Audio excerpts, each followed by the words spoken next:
Good morning, everyone. My name is Elliot Payne. I'm the president of Minneapolis City Council. And before we convene our meeting, we have a few presentations of honorary resolutions. We are pleased to welcome our guests to this space to share in these presentations before taking up our agenda. With that, I'll invite Councilmember Jenkins to present the first honorary resolution. And you can all come on up. Thank you, Chair. President Payne, and welcome to our folks from the MS Society, including our school board representative, Kim Ellison. How are you? I'm well. How are you? And I do want to just note that Councilmember Ellison will also be helping to present this. If you are able, some folks want to maybe come on this side as well. Good morning. How are you? Good morning. All right. Well, boy, I've been presenting this resolution for 7 years now, and I initially started out standing like everyone else, and unfortunately, I'm at a stage in this progression where standing is a bit of a challenge, which is, I think, really underscores the importance of recognizing this day and providing support to the MS Society and to all of those who are living with MS. So I'm not sure if there is another copy of this resolution, Councilmember Ellison, but I'll read the first few lines and then pass it over to you. Sounds good. So this is a resolution recognizing March as Multiple Sclerosis Awareness Month in the city of Minneapolis. Whereas multiple sclerosis, or MS, is a neurological disease of the central nervous system affecting 2.8 million people worldwide, including 1 million people here in the United States, which is double the original estimate. And whereas the National Multiple Sclerosis Society reports that more than 15,000 Minnesotans live with MS, and that the disease generally strikes people in the prime of their life, between ages 20 through 50. And the cause and the course of the often debilitating symptoms of MS remain unknown, and no cure currently exists. And whereas the National Multiple Sclerosis Society has been committed for 78 years to a world free of MS, heightening public knowledge and about and insight into the disease, and whereas since 1946, Whereas since 1946, the National Multiple Sclerosis Society has been a driving force of MS research, relentlessly pursuing prevention, treatment, and cure, and has invested more than $1 billion in groundbreaking research. And whereas funds raised through the National Multiple Sclerosis Society fuel over $30 million in annual investments for more than 200 new and ongoing MS research projects at the best medical centers, universities, and other institutions throughout the U.S. and abroad, leading to many breakthroughs in the treatment of MS. And whereas stopping MS in its tracks, restoring what has been lost, and ending MS forever is the mission of the National Multiple Sclerosis Society, and one that all Americans and Minnesotans should support.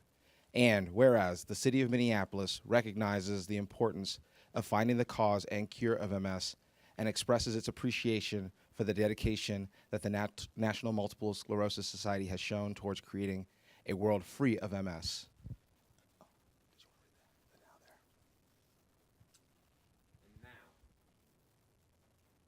And now, therefore, be it resolved that the mayor and the city council do hereby recognize and uplift March 2024 as Multiple Sclerosis Awareness Month in the city of Minneapolis, and that the 35W Bridge will be lit up in orange this evening.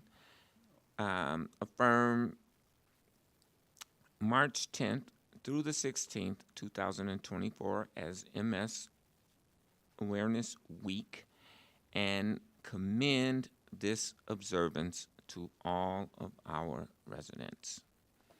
Thank you. And I want to offer an opportunity for the CEO, President, Executive Director of the MS Society here regionally, Kathleen O'Donnell.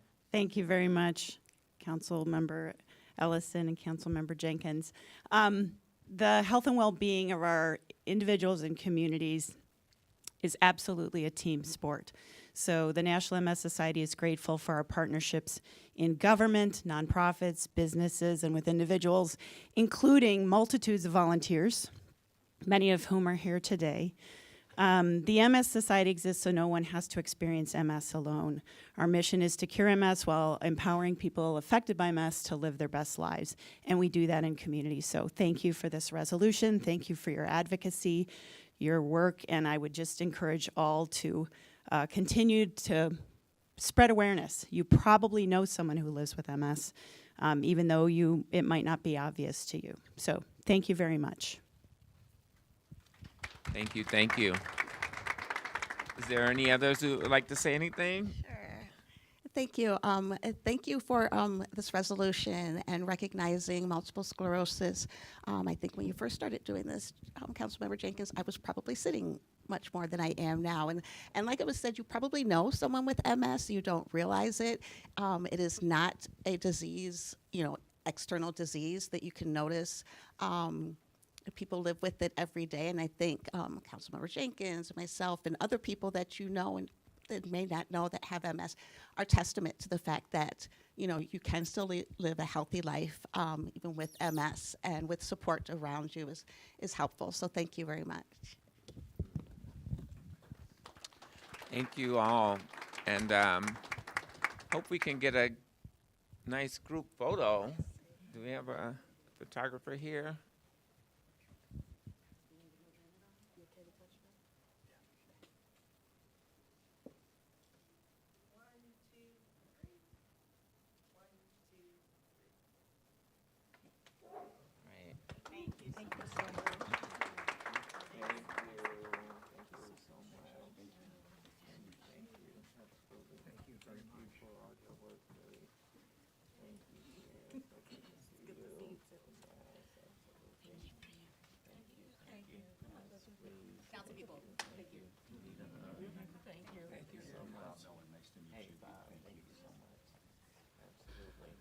Next, we will welcome up our guests for Women's History Month.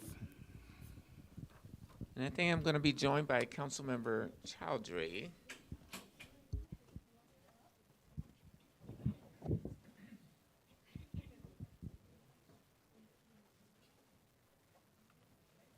morning, good morning. Hey, Tony, good morning. How are you? Hello. Can I do that? Hey, I'm going to share that resolution. So I think I'll stop that all with our leaders and then you do the rest. Sure. Is that okay? Yeah. Wow, what a day to be able to introduce two resolutions that are deeply deeply near and dear to my heart, and to really celebrate Women's History Month. We know that women have been a major force for change in this entire world, and certainly in this country, and absolutely on this city council, where we have a majority of women on this council.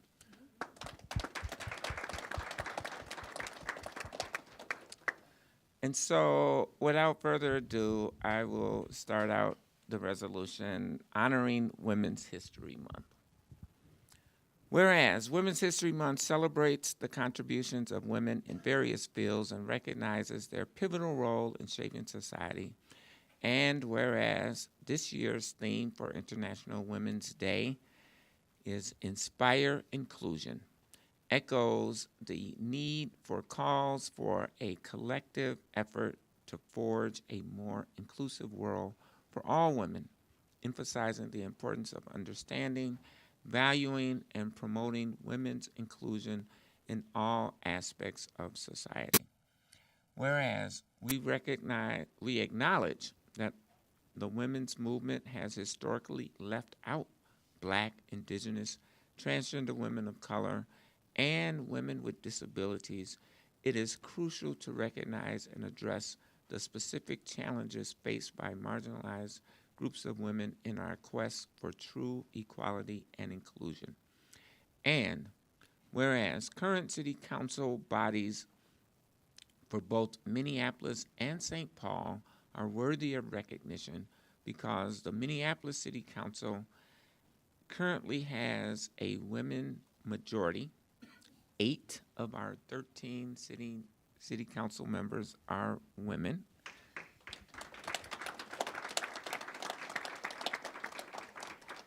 And it doesn't end there, 5 of which are women of color. And the St. Paul City Council, for the first time in history, is made up entirely of women, with 6, that's incredible. With 6 of those 7 elected leaders, women of color. And whereas all women are leaders, regardless of their formal roles or leadership positions.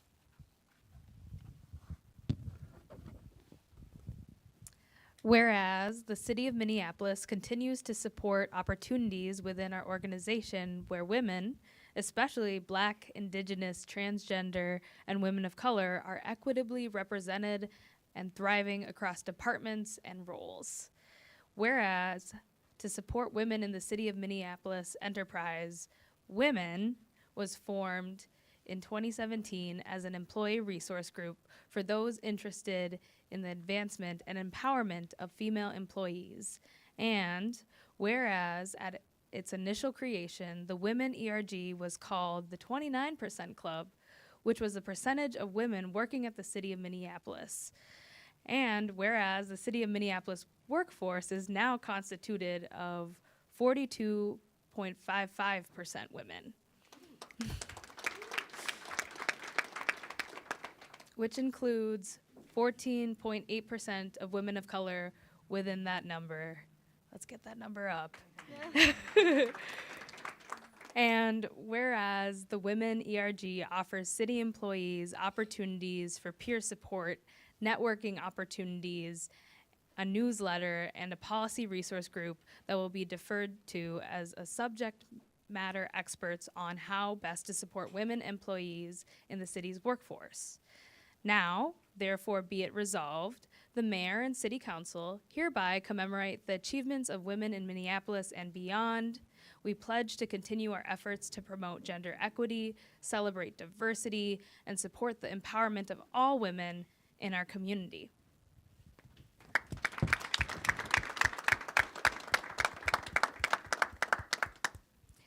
Now I wanted to acknowledge that we are joined by women, our amazing employee resource group that we mentioned in our resolution, and I'd love to give the opportunity for members of the resource group to speak and just share a little bit of the work that they've done. Thank you, Council President Payne, council members. Thank you so much for the recognition. Women's History Month is a big part of the reason that we get together every year as a women employee resource group. And so you'll see there's lots of programming happening during the month, but we love to connect with each other anytime. It's really a space where we can experiment with bringing a little bit more of our whole selves, as we know we can't do that in our day-to-day very often. As Council Member Chowdhury mentioned, we have come a long way in bringing women into employees at the City of Minneapolis, but that percentage of women of color is still very low, and we have a ways to go. But yeah, so thank you so much for the recognition, and look forward to events happening this month throughout the city. Thank you.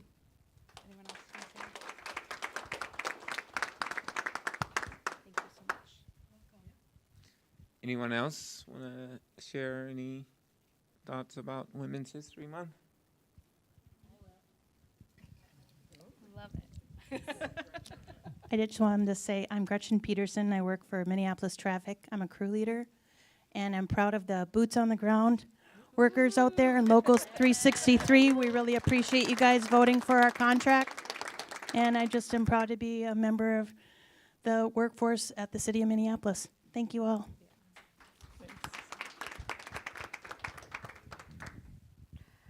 Wonderful. Can we get a photo together? I think Amy will take a picture of us. Squeeze in, Yes, ladies. squeeze in, ladies. We'll open up the resolution. Yes.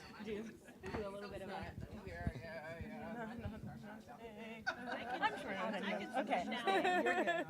You're good.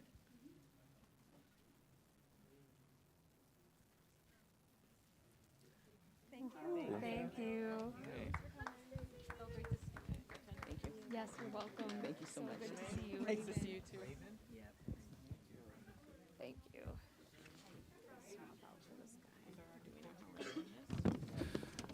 Next, we will welcome our guests for recognizing Ramadan. Bye. Thank you.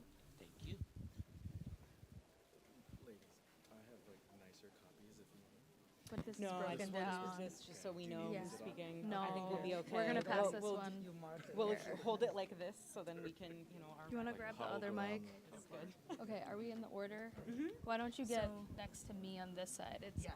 and then Osman and it's you.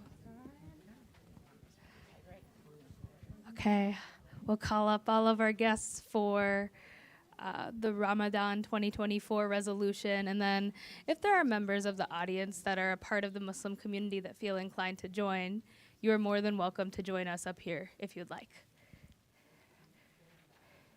You want to go around the other way?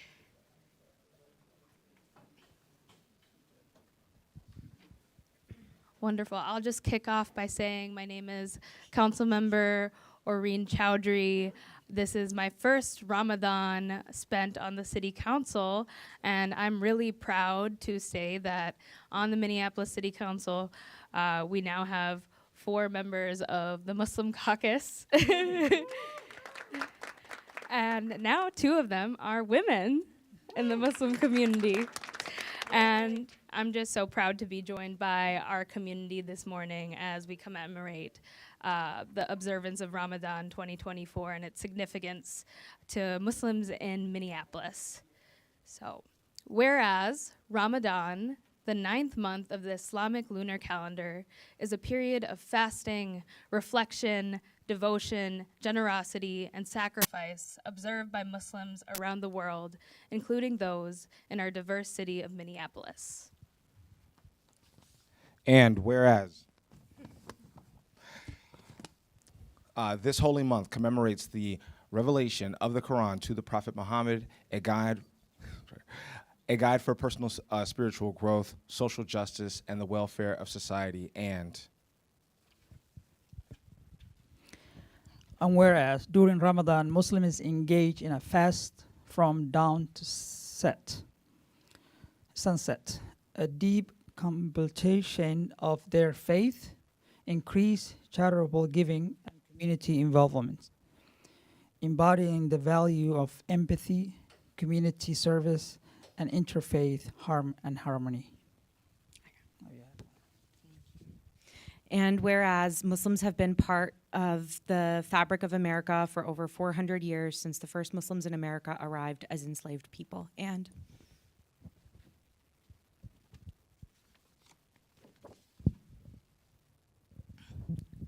whereas the Muslim community in Minneapolis has significantly contributed to cultural, economic, social, and spiritual livelihood in our city, enriching our community's diversity through their cultural traditions, values, and civic engagement. And Whereas the spirit of Ramadan fosters an environment of communal support and solidarity, encouraging members of the Muslim community in Minneapolis to volunteer, support local charities, and engage in acts of kindness that benefit the less fortunate, underscoring the deep-rooted Islamic principles of compassion and community service. And whereas Eid al-Fitr, the celebration marking the end of Ramadan, brings together people of various backgrounds for prayers, feasts, and communal gathering, fostering a spirit of unity and mutual respect among all residents, as well as gratitude for the strength and patience practiced throughout the holy month. And whereas mosques around the city can celebrate this Ramadan and every day with the centuries-old call to prayer observed by Muslims around the world. And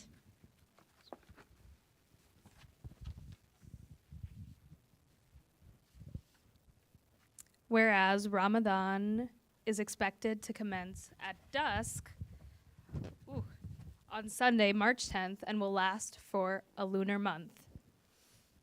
Now, therefore, be it resolved that the mayor and city council recognize and commemorate the month of Ramadan beginning, inshallah, on the evening of Sunday, March 10th, and concluding on the evening of Tuesday, April 9th, 2024, as a time of spiritual reflection, self-improvement, and heightened devotion for Muslim Americans in Minneapolis. Be it further resolved that this resolution is dedicated to Islamic organizations in Minneapolis in recognition of their spiritual leadership, contributions to the community, and to enhance awareness and appreciation of the rich cultural and religious diversity in our city.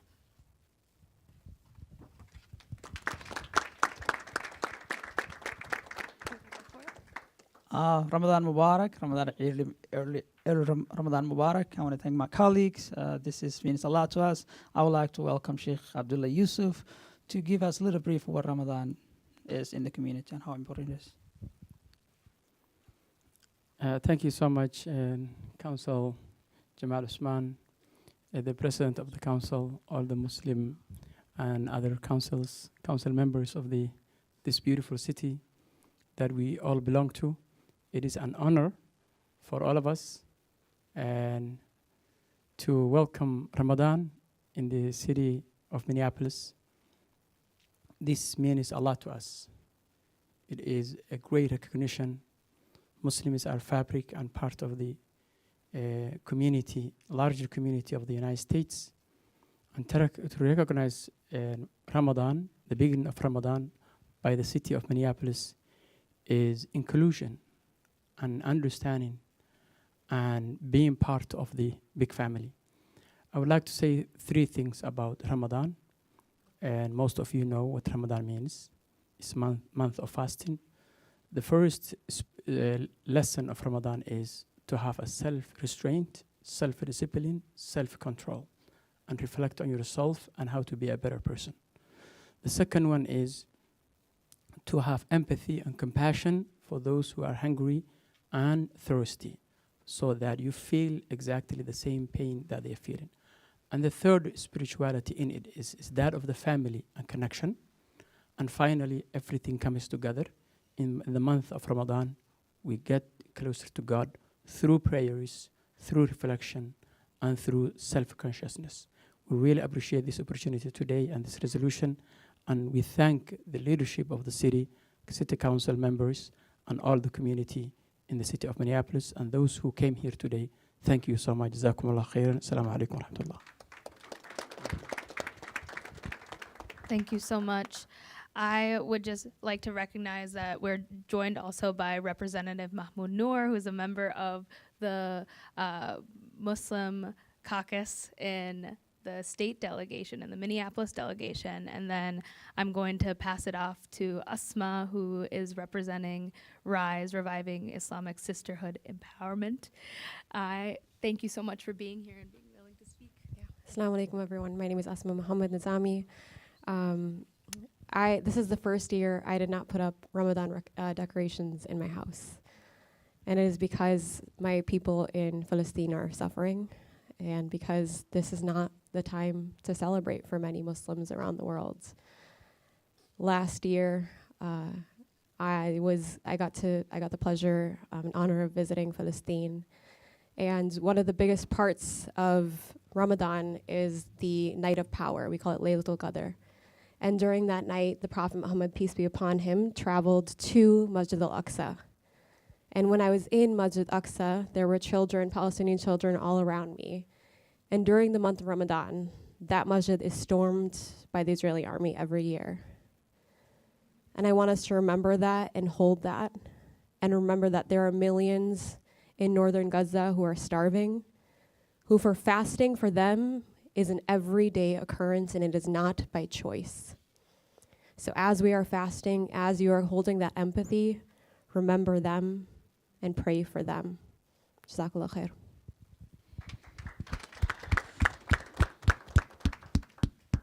Thank you so much, and thank you so much to our Ummah for being here today. I'll ask if there's anyone else that would like to give any remarks, or if any of my colleagues would like to say anything that are up here today.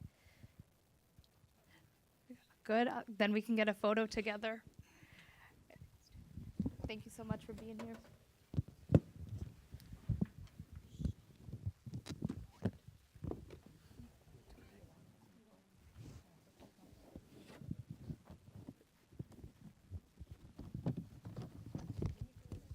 You want to hold this? Can the women be together? Yeah, the women can be together. Come over here, Aisha. You want to hold this, Asma?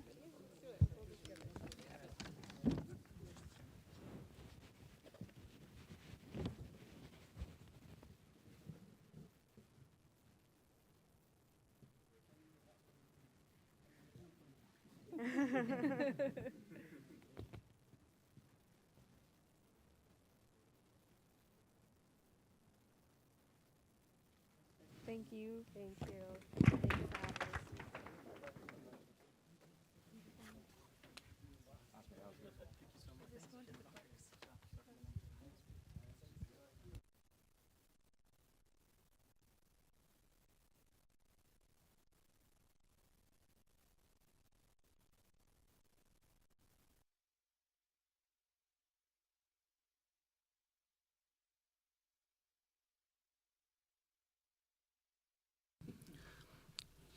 Thank you, and that completes our presentation of honorary resolutions. I would like to welcome everyone into this meeting, but both to those who are present in the chambers and those monitoring from outside the chamber. I'm Elliot Payne, the president of Minneapolis City Council, and it's my pleasure to call this regular meeting of the City Council to order for Thursday, March 7th. At this time, I'll ask the clerk to call the roll to prove the presence of a quorum. Councilmember Chaudhry. Present. Councilmember Cashman. Present. Councilmember Osman. Present. Councilmember Rainville. Absent. Councilmember Chavez. Present. Councilmember Vita. Present. Councilmember Ellison. Here. Councilmember Koski. Present. Councilmember Wansley. Present. Councilmember Jenkins. Present. Councilmember Palmisano. Present. Councilmember Rainville is present. Vice President Shugtai. Present. President Payne. Present. There are 13 members present. Let the record reflect we have a quorum. Colleagues, the agenda for today's meeting is before us. Are there any amendments to the agenda? Seeing none, I'll have the clerk call the roll. Councilmember Chaudhry. Present. Aye. Sorry. Councilmember Cashman. Aye. Councilmember Osman. Aye. Councilmember Rainville. Aye. Councilmember Chavez. Aye. Councilmember Viton. Aye. Councilmember Ellison. Aye. Councilmember Koski. Aye. Councilmember Wansley. Aye. Councilmember Jenkins. Aye. Councilmember Palmisano. Aye. Vice President Shugtai. Aye. President Payne. Aye. There are 13 ayes. That carries, and the agenda is adopted. The next item is acceptance of the minutes from our regular meeting on February 22nd. I'd entertain a motion to accept those minutes. So moved. Second. The clerk will call the roll. Councilmember Chaudhry. Aye. Councilmember Cashman. Aye. Councilmember Osman. Aye. Councilmember Rainville. Aye. Councilmember Chavez. Aye. Councilmember Viton. Aye. Councilmember Ellison. Aye. Councilmember Koski. Aye. Councilmember Wansley. Aye. Councilmember Jenkins. Aye. Councilmember Palmisano. Aye. Vice President Shugtai. Aye. President Payne. Aye. There are 13 ayes. That carries, and those minutes have been accepted. Finally, we have the referral of petitions, communications, and reports to proper committees. May I have that motion, please? So moved. Second. The clerk will call the roll. Councilmember Chowdhury. Aye. Councilmember Cashman. Aye. Councilmember Osman. Aye. Councilmember Brainville. Aye. Councilmember Chavez. Aye. Councilmember Vita. Aye. Councilmember Ellison. Aye. Councilmember Koski. Aye. Councilmember Wansley. Aye. Councilmember Jenkins. Aye. Councilmember Palmisano. Aye. Vice President Shugtai. Aye. President Payne. Aye. There are 13 ayes. That carries, and those matters have been referred. The next order of business is the presentation of reports from our standing committees. Those are taken in alphabetical order, beginning with the report of our Administration and Enterprise Oversight Committee, which will be presented by its chair, Councilmember Wansley. Thank you, President Payne. The AO Committee is bringing forward 28 items for approval. The first being a passage of resolution, gift acceptance from Communities First Infrastructure Alliance of travel and lodging expenses. Number 2 is accepting bid for hot mix asphalt. 3 is accepting bid for traffic marketing thermoplastic. Number 4 is accepting bid for phone system maintenance. Number 5 is authorizing contract with Cal America for online permitting services. Number 6 is authorizing contract with Zan Associates for layout, engineering, and design services for the Northside Greenway Phase 1 and 2 project. 7 is authorizing contract amendment with Content Architects LLC for website services consulting. Number 8 is authorizing contract amendment with States Manufacturing for the Fridley Campus Electrical Rehabilitation Construction Project. Number 9 is authorizing contract amendment with CDM Smith for engineering, design, and construction oversight services for the Fridley Campus Electrical Rehabilitation Project. Number 10 is authorizing a contract amendment with Pillsbury Winthrop Shaw Pittman LLP for continued IT sourcing consulting services. Number 11 is authorizing contract amendments with Change Equals Opportunity and Change Starts With Community for youth group violence intervention work, also known as YGVI. Number 12 is authorizing contract amendment with Lockridge Grindle Newen PLLP for legal panel services.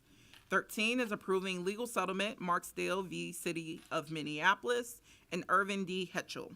And then items 14 through 26 are approving legal settlements related to worker comps claims. And then 27 is approving a legislative directive on workforce culture. And then number 28 is authorizing a collective bargaining agreements with the Minneapolis Association Fire Chiefs 2022 and 2023 through 2025. With that, I will separate items 27 and then 14 through 24 for separate discussion. Councilmember Wansley has moved the committee's report for approval. We will take up items 14 through 24 as a separate vote, as well as item 27 as a separate vote. I will now recognize Councilmember Chavez for discussion. Thank you, Council President Payne. I'd like to comment on item number 2. I'm glad that this contract with Bituminous Roadways will be in the Columbus plant rather than in East Phillips, so I'll be voting in favor of this particular bid. This action is responsive to the concerns of residents of Ward 9 who have for too long faced the burden of pollution and asked for these contracts to not happen in East Phillips. Thank you. Thank you for that comment. I will also recognize Councilmember Vita. Thank you, President Payne. I just wanted to make a comment about item 11, which is the contract amendments for Change Equals Opportunity and Change Starts With Community. I had great meeting with Director Nelson Brown. I had lots of questions about these contracts. I'm happy that she was able to, about the Change Starts With Community contract. Why GVI is different than GVI. It's a youth focus, so I really wanted to understand what these two groups are doing in particular around Northside Family. So thank you to Director Nelson Brown for answering my questions, and I look forward to voting for these. Thank you for that comment. Is there any discussion on items 1 through 23 and item number 26? I'm sorry, items 1 through 13 and item number 26. Seeing no discussion, I will have the clerks call the roll on items 1 through 13 and 25, 26, and 28. I'll have the clerks call the roll. Councilmember Chowdhury. Aye. Councilmember Cashman. Aye. Councilmember Osman. Aye. Councilmember Rainville. Aye. Councilmember Chavez. Aye. Councilmember Vita. Aye. Councilmember Ellison. Aye. Councilmember Koski. Aye. Councilmember Wansley. Aye. Councilmember Jenkins. Aye. Councilmember Palmisano. Aye. Vice President Chugtai. Aye. President Payne. Aye. There are 13 ayes. Those items carry. Next, we will take up items 14 through 24. Is there any discussion? Seeing none, I'll have. These are the workers' comps claims. We'll take up those as a separate vote. Is there any discussion on those items? Seeing none, I will have the clerks call the roll. Councilmember Chowdhury. Aye. Councilmember Cashman. Aye. Councilmember Osman. Aye. Councilmember Rainville. Aye. Councilmember Chavez. No. Councilmember Vita. Aye. Councilmember Ellison. Aye. Councilmember Koski. Aye. Councilmember Wansley. Nay. Councilmember Jenkins. Aye. Councilmember Palmisano. Aye. Vice President Chugtai. Nay. President Payne. Aye. There are 10 ayes and 3 nays. Those items carry. Next, we will take up item 27, and I will recognize Councilmember Koski. Thank you, President Payne. I move to amend item 27, improving workforce culture legislative directive, as outlined in the amendment before you. I gave notice Monday at the committee of the whole meeting that I would be bringing forward this amendment and sent the notice via email to council members, council staff, and city clerks. The amendment requests additional information and extends the timeline to accommodate for that request.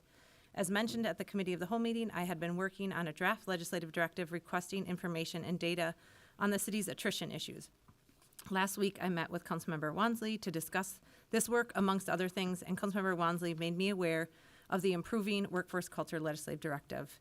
In the interest of consolidating our work, Councilmember Wansley invited me to amend this directive rather than bringing forward a separate legislative directive.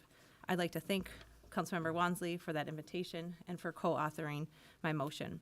The amendment requests additional information regarding the city's attrition trend over the past 10 years, all data collection strategies used to collect data on the city's attrition, how the data we collect is compiled, analyzed, and tracked ongoing, and the data we've collected over the past 5 years. Thank you for considering this amendment. Thank you, Councilmember Koski. Councilmember Koski has moved item number 27 with an amendment. Is there any discussion on this amendment? Councilmember Rainville?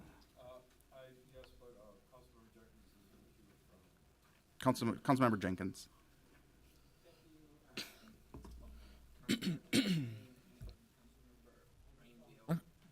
Thank you so much. Councilmember Rainville and Council President Payne. I guess I'm just trying to understand. I mean, we know we do have these challenges. What's the intended outcome of this legislative directive? I will recognize Councilmember Koski, and if needed, Councilmember Wansley. Sure, thank you, Council President Payne and Councilmember Jenkins. I think that the outcome of this is just making sure that we have an understanding of, with data, of why we have some of the attrition issues that we have. We can't improve ourselves, and I think it's important for us as a body to know that information as well. So it's not information that's readily been available, so hence why doing the legislative directive. I can speak to that piece of this, but I will turn it to Councilmember Wansley to add more. I'll recognize Councilmember Wansley. Thank you, Council President Payne, and also thank you, Council Member Koski. You're absolutely correct in terms of the intentionality behind bringing this legislative directive is for us to gain a better understanding of HR trends as it relates to attrition, but also if you can see from points 1 through 3, it's also about, again, just giving us an overview of how we can improve culture, conduct. Are there any changes that we should be made aware of in regards to our city's anti-discrimination, harassment, and retaliation procedures since 2020? Again, all good information to have as we're thinking through of how we improve the internal culture within the city enterprise. And then again, asking staff what are some recommendations that we can consider as a body to, support the improvement of that culture. I also want to highlight that in the committee, this legislative directive was also complemented by a public comment period where a number of community leaders, such as those from the Twin Cities Urban League and the Black Civic Network, but we had a number of community leaders also talk about, even as outsiders, concerns around our HR practices and the ways in which they're impacting not only just city employees, but as you can also see from the legislative directive, of also how these impacts might be differing amongst employees of color. So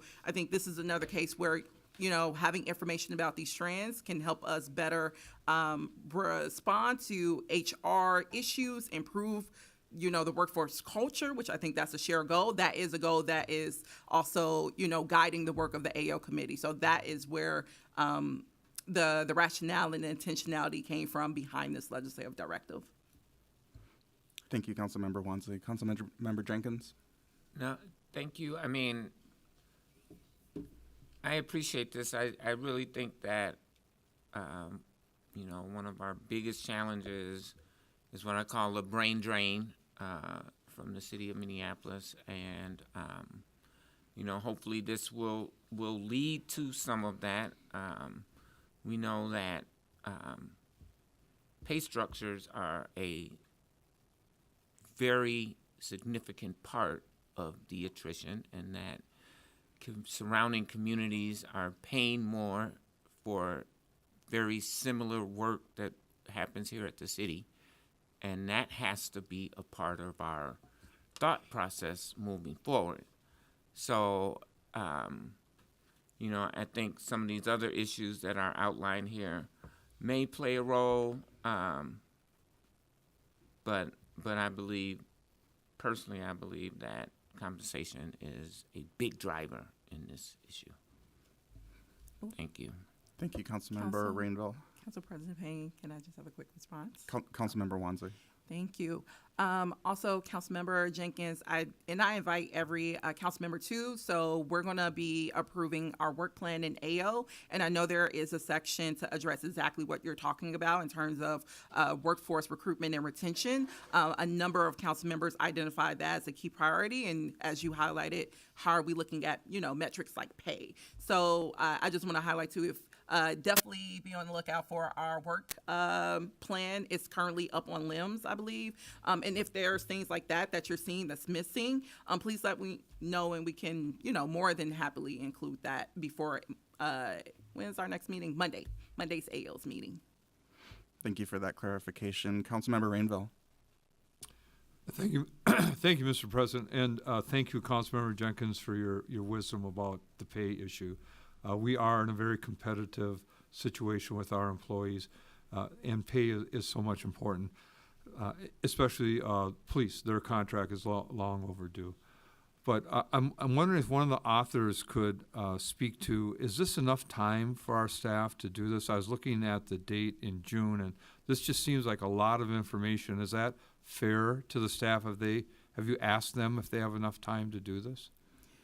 Thank you for that question, Councilmember Rainville. I'll note that I don't know that there are staff here that can answer that, but I can speak to Councilmember Wansley. Yeah, so we have been in touch with HR, and we, as authors, felt that 3 months is definitely a sufficient amount of time to give staff, you know, what they need to be able to produce this information. Wonderful, thank you. Thank you for that. Councilmember Chowdhury. Thank you, President Payne, and thank you, Councilmember Koski and Councilmember Wansley, for bringing this forward. I do plan on being at the AO committee when this is presented. I think this is an opening to an important conversation that we need to have as city council members in our tool around oversight and evaluation and supporting our workforce within the city of Minneapolis. I appreciate our conversations about pay scale that we've already started up there, and I think that's important to highlight. I think I will just share, just being staff within the city since 2019, taking different roles, and now as council member, certainly a lot of the issues that existed around culture were exacerbated during the pandemic and then following, but did exist prior. And I have heard stories from staff that have left our city from across departments because they ended up finding a job in another city and just feeling happier and more supported. And that indicated to me that the workplace culture here has great strides to improve, especially for women and people of color within our city. I also understand that there are staff members who have left our city, that brain drain that council member Jenkins was talking about, and have taken pay cuts in different roles just to feel like they were valued within the work that they were. And we need to take care of our own house and we need to improve it. The first step is acknowledging that there is a problem, and a lot of those problems were exacerbated during the pandemic and when people were working from home. And I think one thing I'll note that I hope out of this comes is a chance for a follow-up. I think it's actually going to open up more of a conversation and potentially another legislative directive looking at the work that we put on rank and file staff around diversity, equity, and inclusion, where we're asking staff of color, staff representing the disability community, or staff who are women or part of our LGBTQIA community to do unpaid labor around improving workplace culture around inclusion and creating steps to provide metrics that make the city of Minneapolis meet goals that make us look good around diversity and inclusion. And that's something that I was approached by multiple city staff recently about, and I think that's worth noting in the future for a conversation that could be a follow-up to this one. So I just wanted to state that for the record. I think this is an opening to an important conversation to the work that will take place in this term. Thank you, Councilmember Chowdhury. Councilmember Koski. Thank you, President Payne. I just wanted to add a couple thoughts about this too as the conversation has evolved. Prior to being on the council, I worked for an individual who started a professional development platform that helped people understand how they're motivated at work. And, you know, having this information and data will really help us get to kind of the core reasons. I think we're all here as public servants, and the professional development platform that my friend had developed, you know, really analyzed, you know, how are people motivated? Is it by impact, culture, praise, prestige, pay? You know, we've talked about a few of those here today, and what that looks like. We talked about our ERG groups, and that's creating better culture. We talked about pay, but there's many reasons why people stay in the work and continue to work here in the city of Minneapolis, and there are also probably many reasons why they maybe move on to another job. And I think understanding that is only going to make us a better city, and make us make sure that we're providing the best services for our residents. Thank you, Councilmember Koski. Councilmember Palmisano. Thank you, Mr. Chair. I appreciate this legislative directive. I appreciate digging into this in a lot of the technical ways that we are, as well as I too have heard firsthand that oftentimes the DEI work in our city falls on the backs of our diverse, of the diversity and of the minorities that work in our city. And that's not fair, and it can be very tiring and exhausting, and I'm not sure how to change that specifically without directing departmental policy, but I think there is a way to do that. What I struggle with here in this conversation as a whole is that this doesn't seem to include the way city staff are treated in this chamber. And this doesn't include the way that city staff are treated in council offices. So this is pretty technical and it's all fine, but I sure hope we take a hard look at ourselves through this work. We need to be honest too. And I look forward to furthering that conversation about how we as a body and as leaders are also going to improve this culture here too. So I just needed to say that out loud. It seemed like a weird elephant in the room here. Thank you. Thank you, Councilmember Palmisano. Councilmember Rainville. Councilmember Palmisano, thank you for your wisdom. How appropriate as we start Ramadan that we inject kindness into our conversations, especially kindness to our staff from us, the 13 of us sitting up here. We all owe that to everybody and especially our staff. Thank you for mentioning that. Thank you, Councilmember Rainville. Is there any other discussion on this item? Seeing none, I will ask to call the roll on item 27 as amended by Councilmember Koski. Councilmember Chowdhury. Aye. Councilmember Cashman. Aye. Councilmember Osman. Aye. Councilmember Rainville. Aye. Councilmember Chavez. Aye. Councilmember Vita. Aye. Councilmember Ellison. Aye. Councilmember Koski. Aye. Councilmember Wansley. Aye. Councilmember Jenkins. Aye. Councilmember Palmisano. Aye. Vice President Chugtai. Aye. President Payne. Aye. There are 13 ayes. That carries, and that full report is now adopted. The next report is from our Budget Committee, and that report will be presented by that committee's chair, Vice President Chugtai.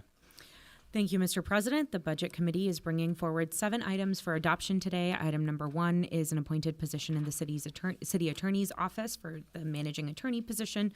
And then item number 2 is appointed position in the city attorney's office, managing attorney for implementation. Item number 3 is an appointed position in the city attorney's office for deputy city attorney.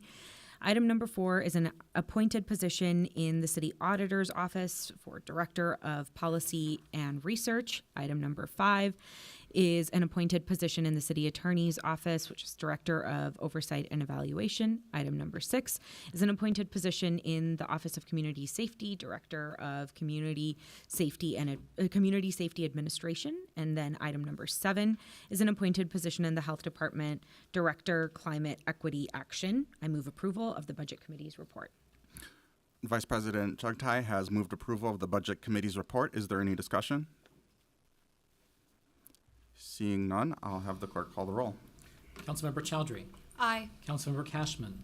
Aye. Councilmember Osman. Aye. Councilmember Rainville. Aye. Councilmember Chavez. Aye. Councilmember Vita. Aye. Councilmember Ellison. Aye. Councilmember Koski. Aye. Councilmember Wansley. Aye. Councilmember Jenkins. Aye. Councilmember Palmisano. Aye. Vice President Chugtai. Aye. President Payne. Aye. There are 13 ayes. That carries, and the report is adopted. Next, we'll have the report from our Business, Housing, and Zoning Committee, which will be given by that committee's chair, Councilmember Osman. Thank you, Mr. President. The Business, Housing, and Zoning Committee is bringing forward 11 items for approval. Item 1 is the TNC ordinance to establish minimum driver compensation. Item 2 is a business subsidized for George Mutual Innovation Solution. Item 3 is 2 liquor license approval. Item 4 is 14 liquor license renewal. Item 5 is 3 gambling license. Item 6 is amending the 2024 license fee schedule related to the tow truck services. Item 7 is environmental covenant for 2704 29th Avenue South. Item 8 is approving financial assistance for Hennepin County for 3 affordable housing projects. Item 9 is approving amendment to the comp plan for a portion of the property at 1315 University Avenue Southeast. Item 10 is accepting a grant related to the African American Historic and Cultural Content Study. Item 11 is revision to the 4D Affordable Housing Initiative Program guidelines. I will move approval for all items except item 1, which I will pull out for a separate discussion and vote. Thank you. Councilmember Osman has moved approval of the committee's report and has pulled item 1 for a separate discussion and vote. Is there any discussions on items 2 through 7? Councilmember Jenkins. Thank you, President Payne. I did want to comment on item number 5. I think there's a typo in for the All God's Children Metropolitan Community Church. It's actually 3104 Park Avenue as opposed to 2104. So if we can make that correction, Mr. Clerk. Thank you for those eagle eyes. Do the clerks note that? We've noted it. We'll need to check with the license which came through from CPED and make the correction if it's true. Okay, thank you for that. Is there any other discussion? Councilmember Ellison. Thank you. Just wanted to, we talked about this at committee, but just wanted to highlight item 2, which is the George Modular Project. We spent just a minute ago talking about, workforce culture, worker pay. We're going to be taking up an item talking about worker pay in a moment, and just wanted to highlight that we've got folks in our community who are looking to create jobs, good paying jobs, and just so happens to be in my ward, so that doesn't hurt either, and it's one of those projects that's going to be a solution, I think, to some of the issues we face with the housing crisis, some of the issues we face with livable wages, and so just wanted to lift that up as a sort of a good news item that we're going to be able to vote on in just a moment here. So that's all.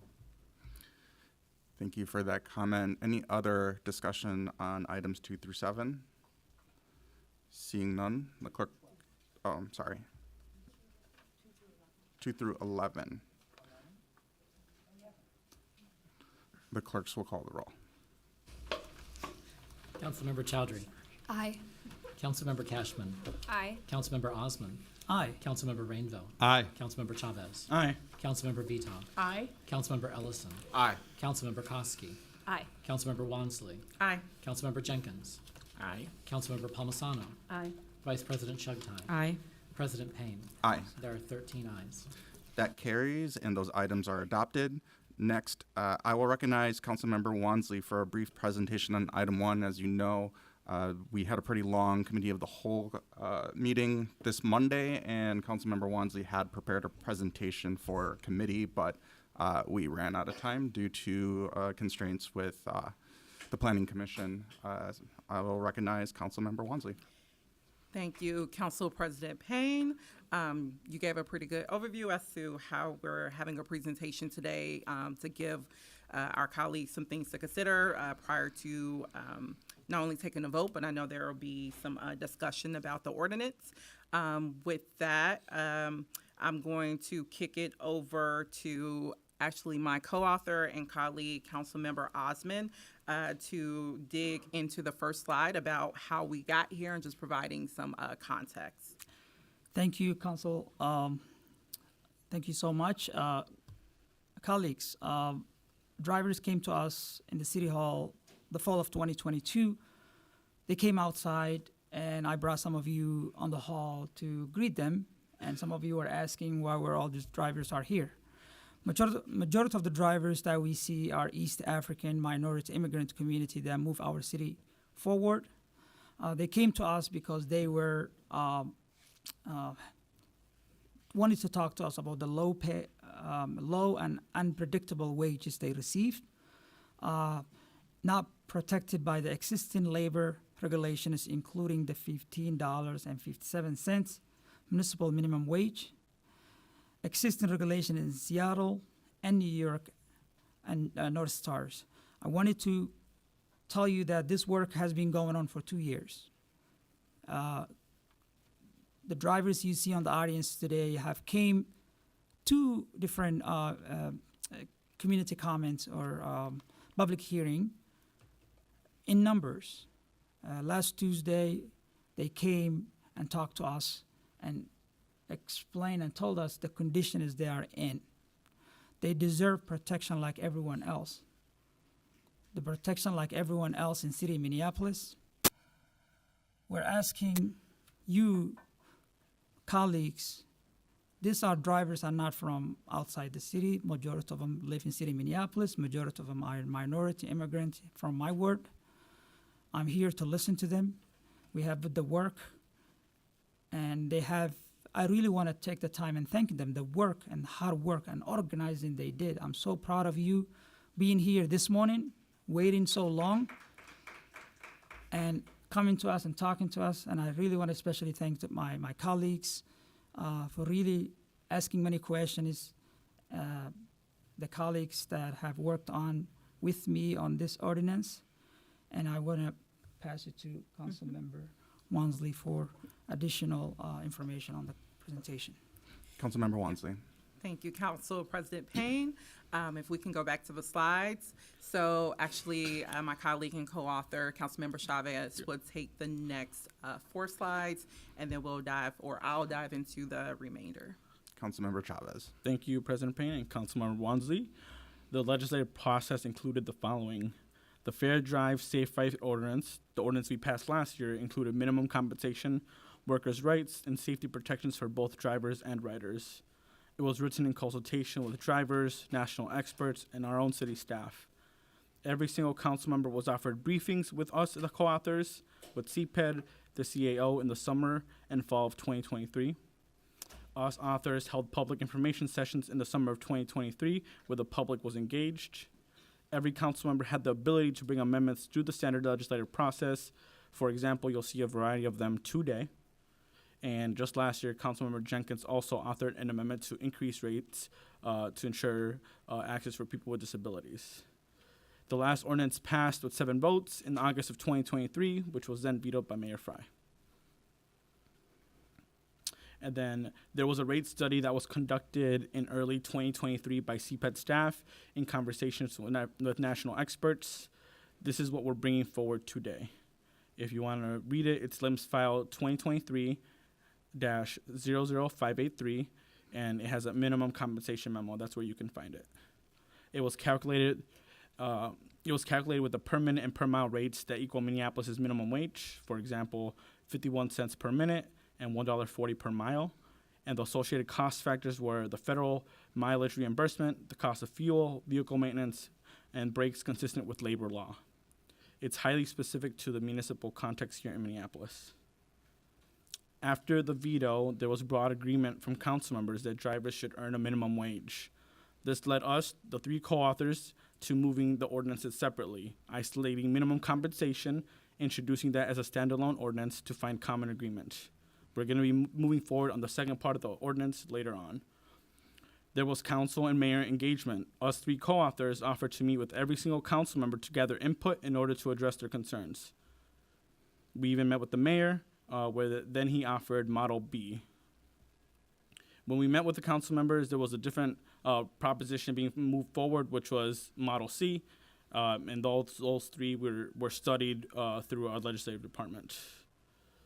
All compensation models were gathered from these meetings and were assessed in the comparative rate study, which is LIMS file 2024-00110, and the study confirmed which rates are closest to equivalent to minimum wage based on these studies. So I'll pass it on to Councilmember Wansley.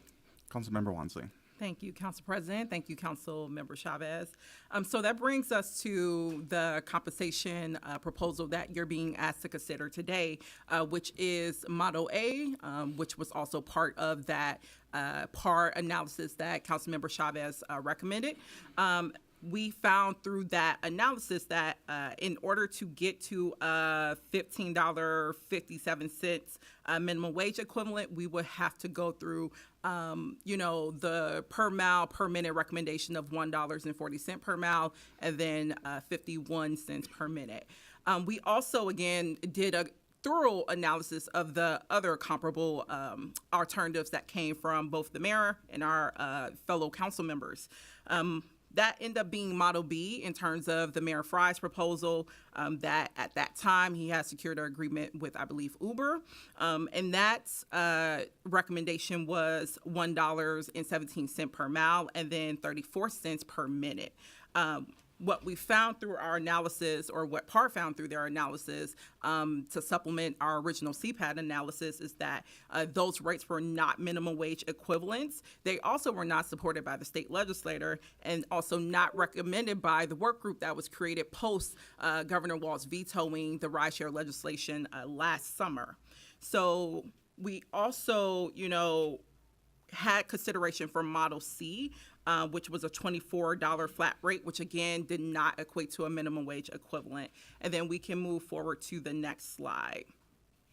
So we also, as Councilmember Chavez highlighted, we're going to be moving forward a second component of the ordinance, which is safe rides. That is where we get to dig into some of the things that you all have identified as a need, which is the need for more data disclosure. But also we've heard that, Lyft or rideshare companies have been forthcoming with some of their own data to council in the, recent weeks. One of which I'm pretty sure you all have received is Lyft's own white paper on their earnings or drivers' earnings. We just want to provide a couple points as someone and as the co-authors read that report. one thing to highlight is that the report does not focus on Minneapolis and specifically Minneapolis drivers. What the study did do was provide an overview of cities nationwide, but it did lack relevant information that would support and aid in creating a minimum wage floor for drivers here in Minneapolis. Also, something to keep in mind about the white paper that Lyft sent over is that Lyft actually considers tips and bonuses as part of wages. And this is in direct contradiction to our existing statewide policy here in Minnesota, being that we are a one fair wage state, meaning we pay a full minimum wage without counting tips. This is a significant labor protection that we have here, and introducing a tip penalty for drivers would set a very dangerous precedent to weaken a significant labor protection that workers fought hard for. So we wanted to provide some context for the Lyft paper. We are, thankful that, Lyft sent that over for us to be able to review and see the ways in which it contrasted to our own analysis here in Minneapolis. And then going to the next slide. So we also know there has been ongoing conversations. You probably also heard this from Mayor Fry too, around, the need to just raise or double pay for drivers. And we want to make sure that you all know as co-authors that those are not the same thing. Minimum wage equivalence means that we are creating a policy, and in this case, closing a loophole in our existing $15 minimum wage policy, so that we're getting drivers on par with the rest of the 70,000 workers who already have this protection across Minneapolis. That's very different than just doing a raise. And to give a brief example of this, let's say if a driver was making $5 an hour, if we just simply doubled their income to $10 an hour, that means, we would be accomplishing the goal of paying them more, but not accomplishing our goal in our existing policy of getting them to a Minneapolis minimum wage equivalent. So just recognizing those are two different things. I want to move to the next slide. We also have heard concerns from colleagues, of course, around how will this impact riders. Specifically, will this lead to increased rates for riders? Will it make it unaffordable? And I think it's really important to refer back to the memo that Amy Lingo, who works in our CPED department, the memo that she sent to council members earlier this week, which actually confirmed that there is no evidence that driver compensation increases were actually responsible for price increases. Her memo actually also highlights that price increases in Seattle happened at the same time where there were increases in other cities where there was no minimum wage increases at all. So seeing that there's not always a correlation between, raising wages and then the raising of rates for riders. So, we just want to make sure that folks have that understanding and know that, drivers have even brought this to our attention, that fare increases for our riders is often arbitrary, and then it's not then related to labor costs. So we also want to highlight again the second ordinance of safe rides, where if our colleagues are concerned about, fair transparency for riders in particular, we will welcome every single one of you to be part of our legislative development process for that ordinance, because that's where we're going to get to dive deep into the transparency piece. And then next slide. So, of course, we have also heard this big talking point as to why we should not move forward with this ordinance in terms of Uber and Lyft leaving. I also want to highlight that yesterday, the National Employment Law Project sent a letter of support for this ordinance to all council members. And they also shared a lengthy overview of basically Uber and Lyft's track record of making these particular threats to leave places that have pursued regulation.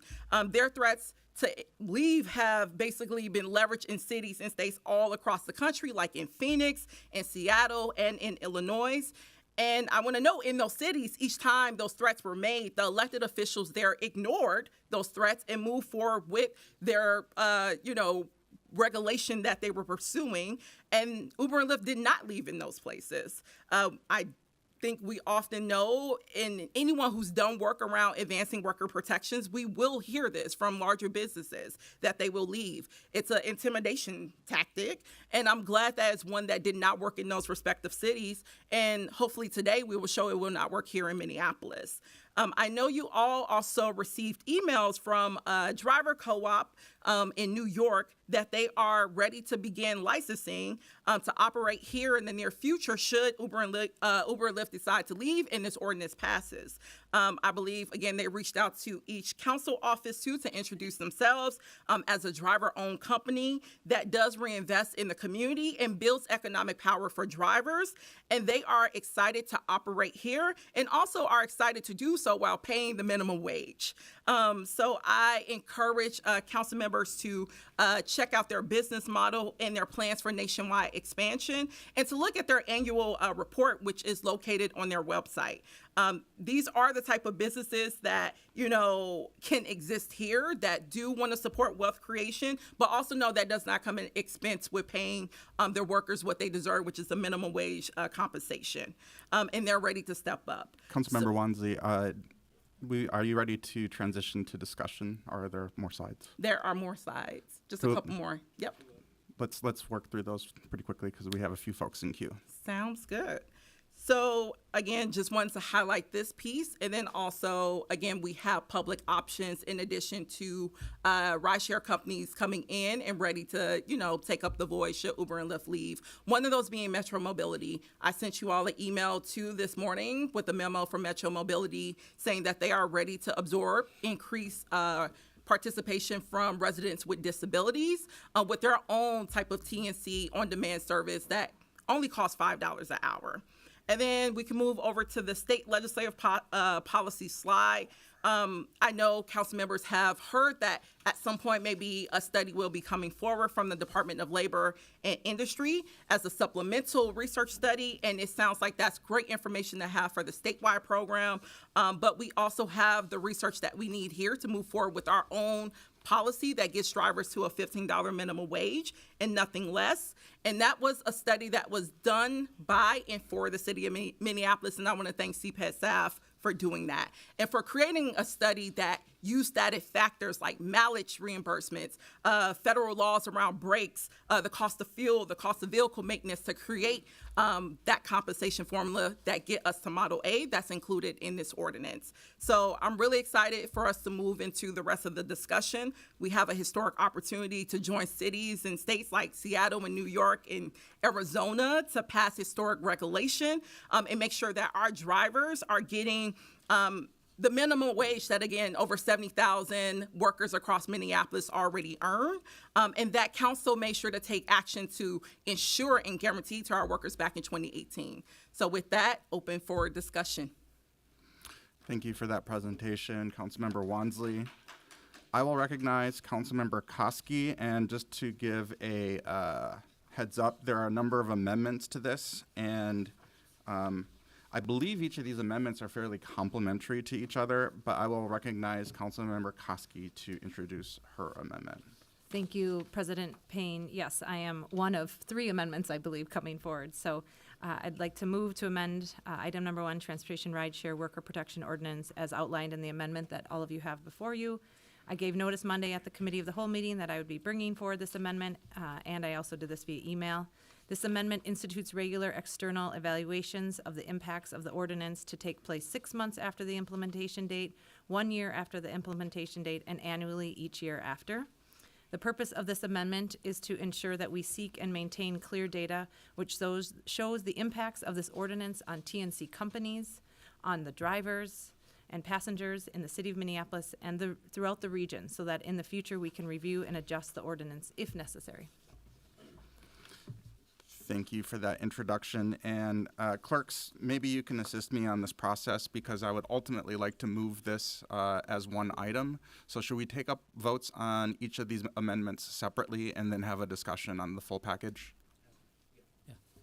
Okay. I will have the clerks call the roll on the Koski amendment. Need a second. Second. Please call the roll. Councilmember Chowdhury. we're not gonna have discussion on the amendments, we're gonna just We go can have through a them? discussion on the amendment if you would prefer. I would prefer. Okay, I'll recognize Councilmember Chowdhury for discussion on this amendment. Councilmember Koski, I just wanna kinda get an understanding on like how you got to 6 months and 1 year as different points for evaluation. That was one question that just popped up for me for this amendment today. I'll recognize Councilmember Koski to answer that question. Thank you, President Payne and Councilmember Chowdhury. So I felt that this is an important, it's important for us to evaluate this closer in, like short term. If we utilize just 1 year out, I think we're missing a lot of data and information that we could pivot quickly. We may find that we don't have the right formula for drivers. We may not be paying enough. I want to make sure that we're evaluating that quick enough so that we can pivot more rapidly. And I think we're going to be able to see some of those changes earlier on, and then so that's why I felt like then 1 year after would be sufficient. I also believe that this will give us some time to learn a little bit more about what's going to happen at the state and how this will coincide with what we're doing together. Thank you, I appreciate that. Is it, President Payne, Councilmember Koski, is it a correct attribution that like this allows for us in 6 months if we feel like we need to make changes to the ordinance to better match Minneapolis and the needs of drivers and riders, this would create an opportunity? Councilmember Koski. Thank you, President Payne. I think we can obviously change the ordinance at any time. However, I think being able to have these kind of stop gaps, these moments of time where we're getting the information and having time to evaluate is imperative so that we are doing the best for the drivers. I mean, I know that that's our end goal here, is to make sure that we're supporting the drivers, and I believe also making sure that we're creating stability for both drivers and riders and having that moment of time to evaluate it. But if we don't ask for the data, it's not necessarily going to come to us. So I think we need to make sure that we're asking for it. Thank you, I appreciate it. I also noticed that this creates an opportunity to see if the claims that Uber and Lyft are leveraging have a validity, and I think that's an important stopgap that was necessary for other cities that kind of face certain threats of leaving or price increases. So I appreciate this amendment, and I will be supporting it. May I respond quick? Councilmember Koski. Thank you, Councilmember Chowdhury. Yes, I think we've heard a lot of discussion here too about potential other rideshare businesses coming into the market potentially. So I think having a 6 months evaluation for them is also really important. Thank you for that commentary. Councilmember Palmisano. Thank you, Mr. Chair. I'm supportive of this, as we should be evaluating all of our ordinances. But I do regret that this would happen after the fact. It sort of seems like this is about doing the homework for the exam after we've already made a decision to go in one direction.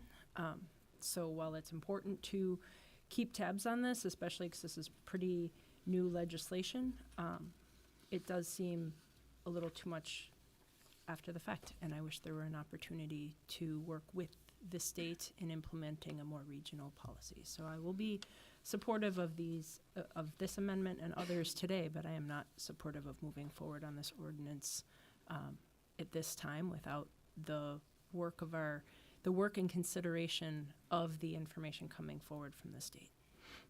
Thank you for that commentary. Any other discussion on the specific amendment in front of us? Seeing none, I will ask the clerks to call the roll. Councilmember Chowdhury. Aye. Councilmember Cashman. Aye. Councilmember Osman. Nay. Councilmember Rainville. Aye. Councilmember Chavez. Aye. Councilmember Vita. No. Councilmember Ellison. Aye. Councilmember Koski. Aye. Councilmember Wansley. Aye. Councilmember Jenkins. Aye. Councilmember Palmisano. Aye. Vice President Shugtai. Aye. President Payne. Aye. There are 11 ayes and 2 nays. That amendment carries. I have a number of folks in queue on the underlying motion, but we do have 2 other motions in front of us for amendments, and I would like to take those up first. So I will recognize Councilmember Rainville to introduce his amendment. Thank you, Mr. Chair. I would just like to add a brief addition to this data collection that's being offered, and my motion reads, all evaluation and reporting should include the impact of the ordinance on people with disabilities, low-income communities, hours worked by drivers, and the added cost of enforcement by the city. Thank you. Thank you for that introduction. I will recognize Councilmember Chavez. Council President Payne, thank you. I actually will be voting in favor of this amendment by Councilmember Rainville, but I do have a question for the city attorney. I had this conversation with Councilmember Rainville, but I want it to be noted for the public record in case we have to go through the courts. Did you work with the city attorneys on this language, and is it approved by the city attorney? I will recognize Attorney Anderson.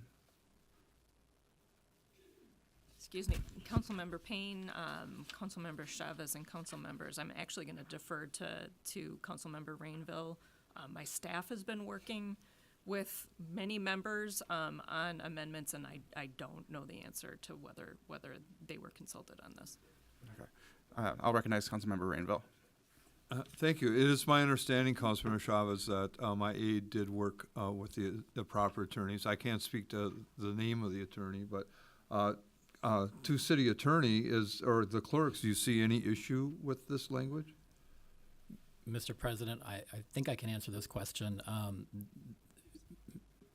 going to call him Patrick. I can't think of his last name off the top of my head. Mr. Sadler from the ward office did approach me for help in drafting the actual amendment before you. He worked with the attorney, Assistant Attorney Joel Fussy. I'm getting to it. I worked with Assistant City Attorney Joel Fussy, so I know he did consult with the attorney's office and then came and asked us for help in terms of just drafting assistance. So I think that it can be said that the council member's aide did in fact work with the attorney's office. Council President. Councilmember Chavez. Thank you, Council President Payne. And again, I had a conversation before this with Councilmember Rainville, and I just want to ask that in the public record for transparency to make sure that, like, when this ordinance gets passed, that there's a record of that conversation. Thank you. Thank you for that clarification, Councilmember Chavez. Is there any other discussion? Councilmember Jenkins. Thank you, President Payne, and thank you, Councilmember Rainville, for bringing this amendment forward. I have been hearing a lot from persons with disabilities, from low-income workers, about the potential impacts of this action that we are considering today.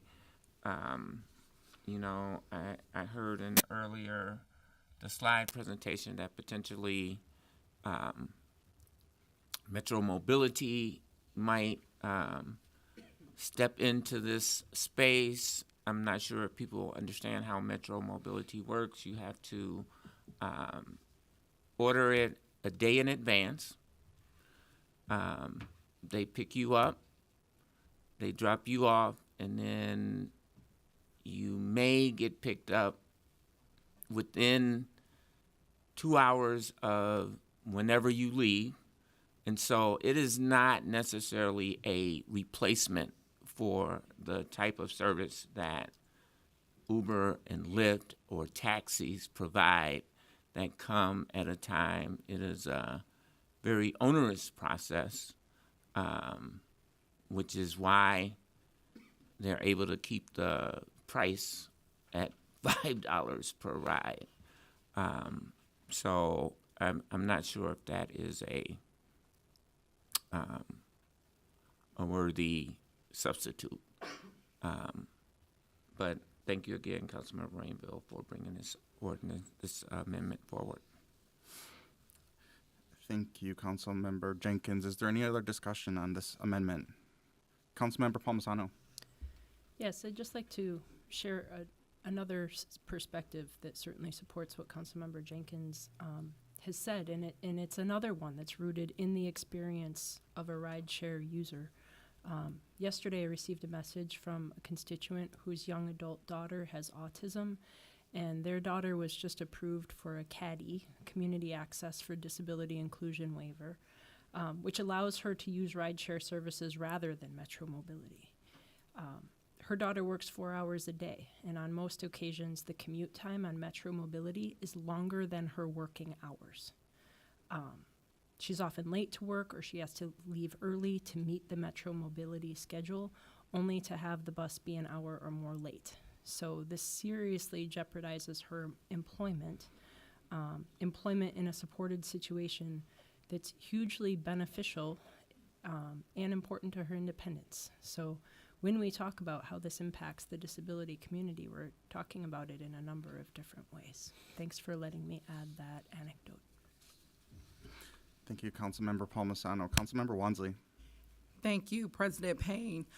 So in regards to, this idea that either Metro Mobility or the, private rideshare companies will just be firm replacements, I think what was shared by me in the slides and with the memo from Metro Mobility was saying that we do have options, and we have options in the private space and also existing options through the public. And of course, it's upon us to encourage those public options, and we understand, just like public transportation in our own services, there's a number of issues with them, but knowing that we have public options that residents are using and that they can use, because many residents don't often know that even Metro Mobility have these on-demand $5 programs that's meant directly for them. And also part of our own policy, be it through the climate equity plan, the transportation action plan, is for us to encourage the use of public transportation. So just want to make sure that, again, we're just saying we do have options and other companies and existing public programs that are ready to absorb any increased ridership should Uber and Lyft leave, just like what happened in Austin. Other options arose when Uber and Lyft left there, and they were able to fill that void, and we wanted to show that we have those options and resources present here too. Thank you, Councilmember Wansley. Vice President Chuck Tai. Thank you, Mr. President. First, I'm not sure that I heard a second to Councilmember Rainville's motion. I will formally do that so that we have a proper motion in front of us. And then second, just I know that this this amendment by Councilmember Rainville came together just during this week. I'm really grateful that you're bringing this forward. I think it is really important for us to be measuring the impact and doing this type of evaluation on all of our ordinances that affect the delivery of services, the compensation of workers, anything of that sort. So I'm glad that we're doing that in a couple of these different amendments. Just quickly noting, though, that I know that there's probably several attorneys and clerks that have touched this ordinance at different times. So just for consistency's sake, there is a comma that's missing in your amendment. And I hope you'll accept a friendly amendment to add a comma between hours worked by drivers and comma, and the added cost of enforcement by the city. Yes, it's everywhere else there's Oxford commas in the ordinance, so just being consistent. Council President Payne, I will accept that as a friendly amendment to my friendly amendment. And I apologize for the English not being proper. Thank you. Thank you for that clarification, Vice President Chuck Tai. Councilmember Osman. Thank you, Council President. I'll just make it quick that I do support this amendment from Councilmember Rainville, but I do want to really just kind of make you understand that we have heard the fear of Uber leaving or TNC leaving and the world is going to end. I'm going to say to you, is it okay? Is it okay to use the cheap labor of immigrant community? Is that makes it okay? Are we okay Uber is staying if they continue to use the cheap labor of back of the immigrant community? We care about the disability community.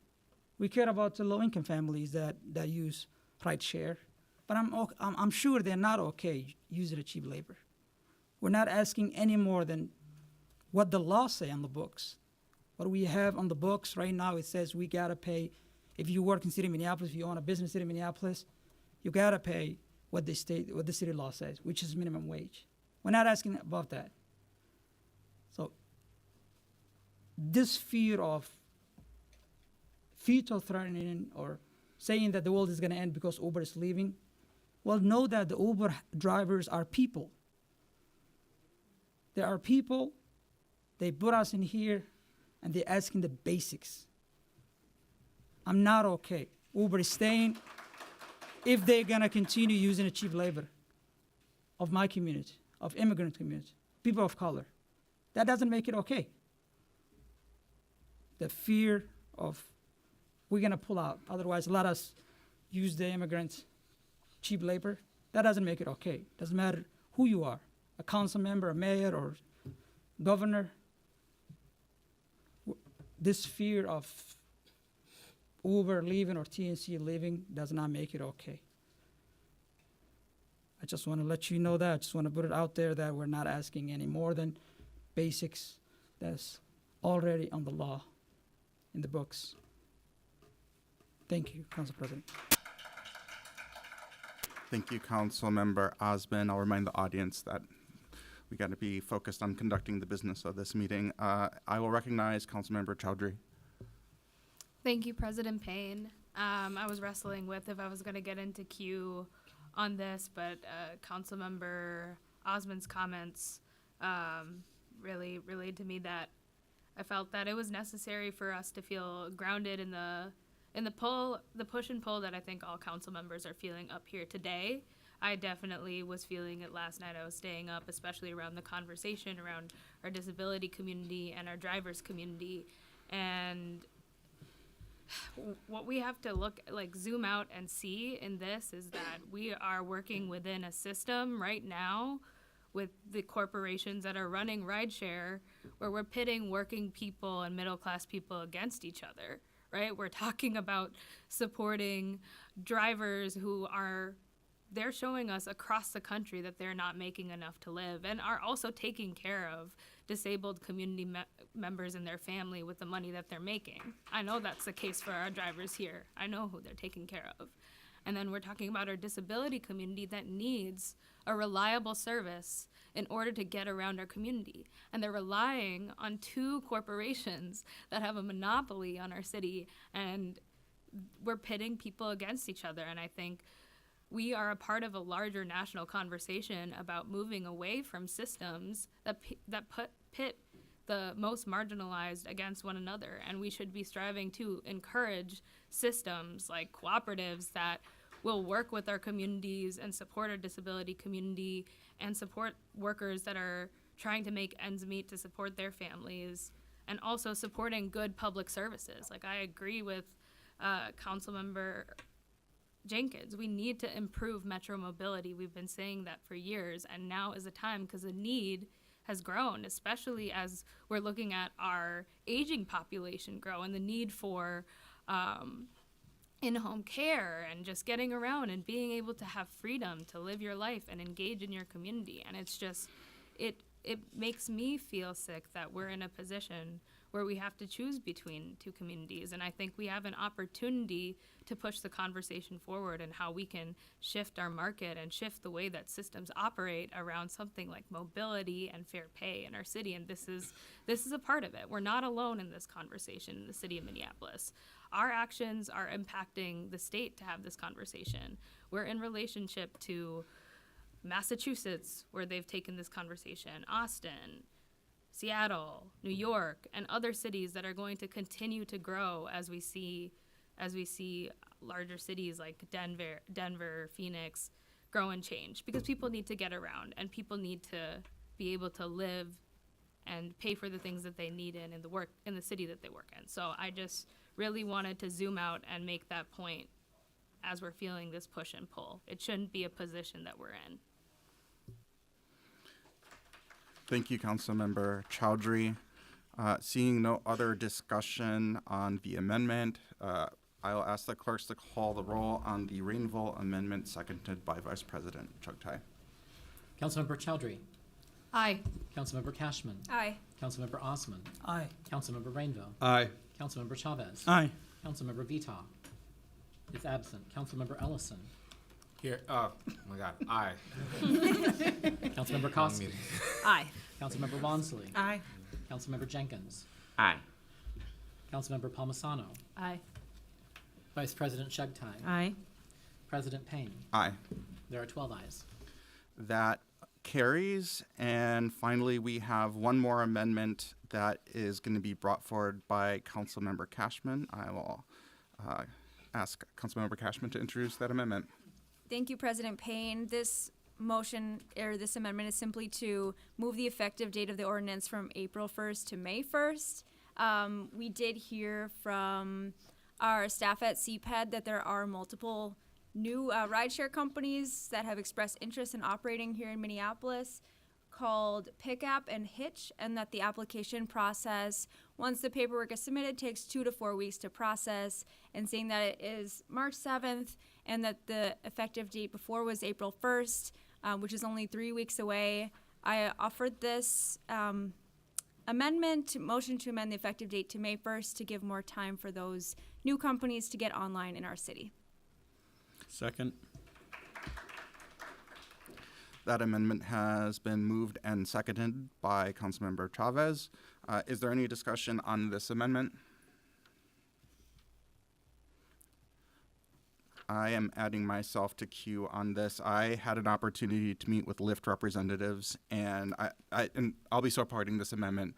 They talked about the need to do some actual technical engineering work to recognize this law if it were to be passed, and they were concerned about their ability to make those types of accommodations.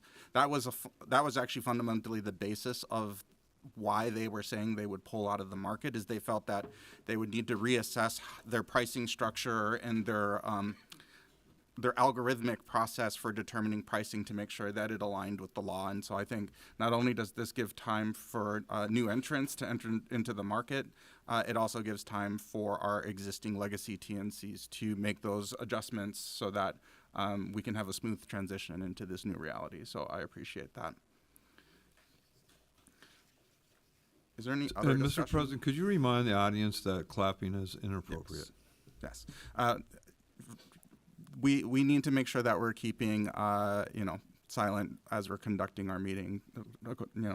Echoing what Councilmember Rainville said, let's get through this business, and hopefully we can. And I'll actually call a recess after this vote so that folks who are supporting this can, go out into the hallway and kind of reset the room before we conduct the rest of the business. So thank you for that reminder, Councilmember Rainville.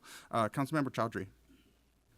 I would just also, thank you, President Payne. I would just also like to note that this time before implementation provides us as council members to have conversations about data and information we will be receiving from the state, and that is something that I, as a member of this body, would really like to engage in a conversation in as we're getting that information from the state, and then have discussions with staff. I think it's a good time for us to prepare for follow-ups and things that are necessary in preparation for that 6-month evaluation.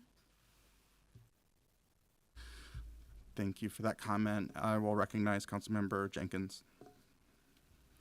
Thank you, Mr. President. I echo Councilmember Chowdhury's thoughts, and I'm just curious. I mean, there is conversations that are happening at the state, as was noted in the presentation, et cetera. If this ordinance should pass, and then we have a state ordinance, what happens in that scenario? I understand that a state resolution would likely supersede what is happening here, but I'm curious if the clerk or city attorney has an opinion. Thank you for that question, Councilmember Jenkins. I was going to actually suggest we take up that question on the main motion, but I see the city attorney's in queue, so I'll recognize Attorney Anderson. Council President Payne, council members, Councilmember Jenkins, very likely any state law would supersede. Anytime there is a conflict between a state law and a municipal law, the state law always supersedes. Now, it's possible that the state legislature would write the state statute in a way that doesn't sort of preempt the field and would allow for, more robust laws at the municipal level. It really depends on what the state legislature, how they draft that, but I think you should probably anticipate it's most likely that it would supersede municipal law. Thank you, Attorney Anderson. Councilmember Jenkins, does that answer your question? Yes, it does. Thank you. Thank you. Vice President Chugtai. Thank you, Mr. President. Just wanted to add here on what the state is doing right now, and the potential of our legislature taking up a bill on TNCs. What would happen? Just want to name that the authors here, they can of course jump in and speak for themselves, but we are, and so can our Intergovernmental Relations Committee chair, but we are in regular conversations with the authors and with the Minneapolis delegation in both the House and the Senate around how they're crafting their bill and restating again our position that we are opposed to preemption. And we know that we have plenty of partners at the legislature who also advocate and lobby there that are opposed to preemption, like the League of Minnesota Cities, other municipal governments. So, in the same way that Minneapolis has a higher minimum wage than the state mandated minimum wage, we'd hope, and we are in active conversation with the legislature on making sure that that whatever bill they pass, it has the flexibility for Minneapolis to not have conflict between this law or this ordinance and a potential state law. Thank you for that clarification. Councilmember Wansley. Thank you, President Payne. Actually, Vice President Chugtai really emphasized the piece around us having local control or local authority, which is why we're able to have a minimum wage higher than the state. So recognizing, assuming we keep that local control, we will be able to have a minimum wage policy here for our drivers in alignment with what we already have on the books. And the state will proceed likely with crafting a statewide program, hopefully in alignment with their minimum wage too. So you really hit it on the head in terms of what I wanted to highlight. Thank you for that. Councilmember Chowdhury.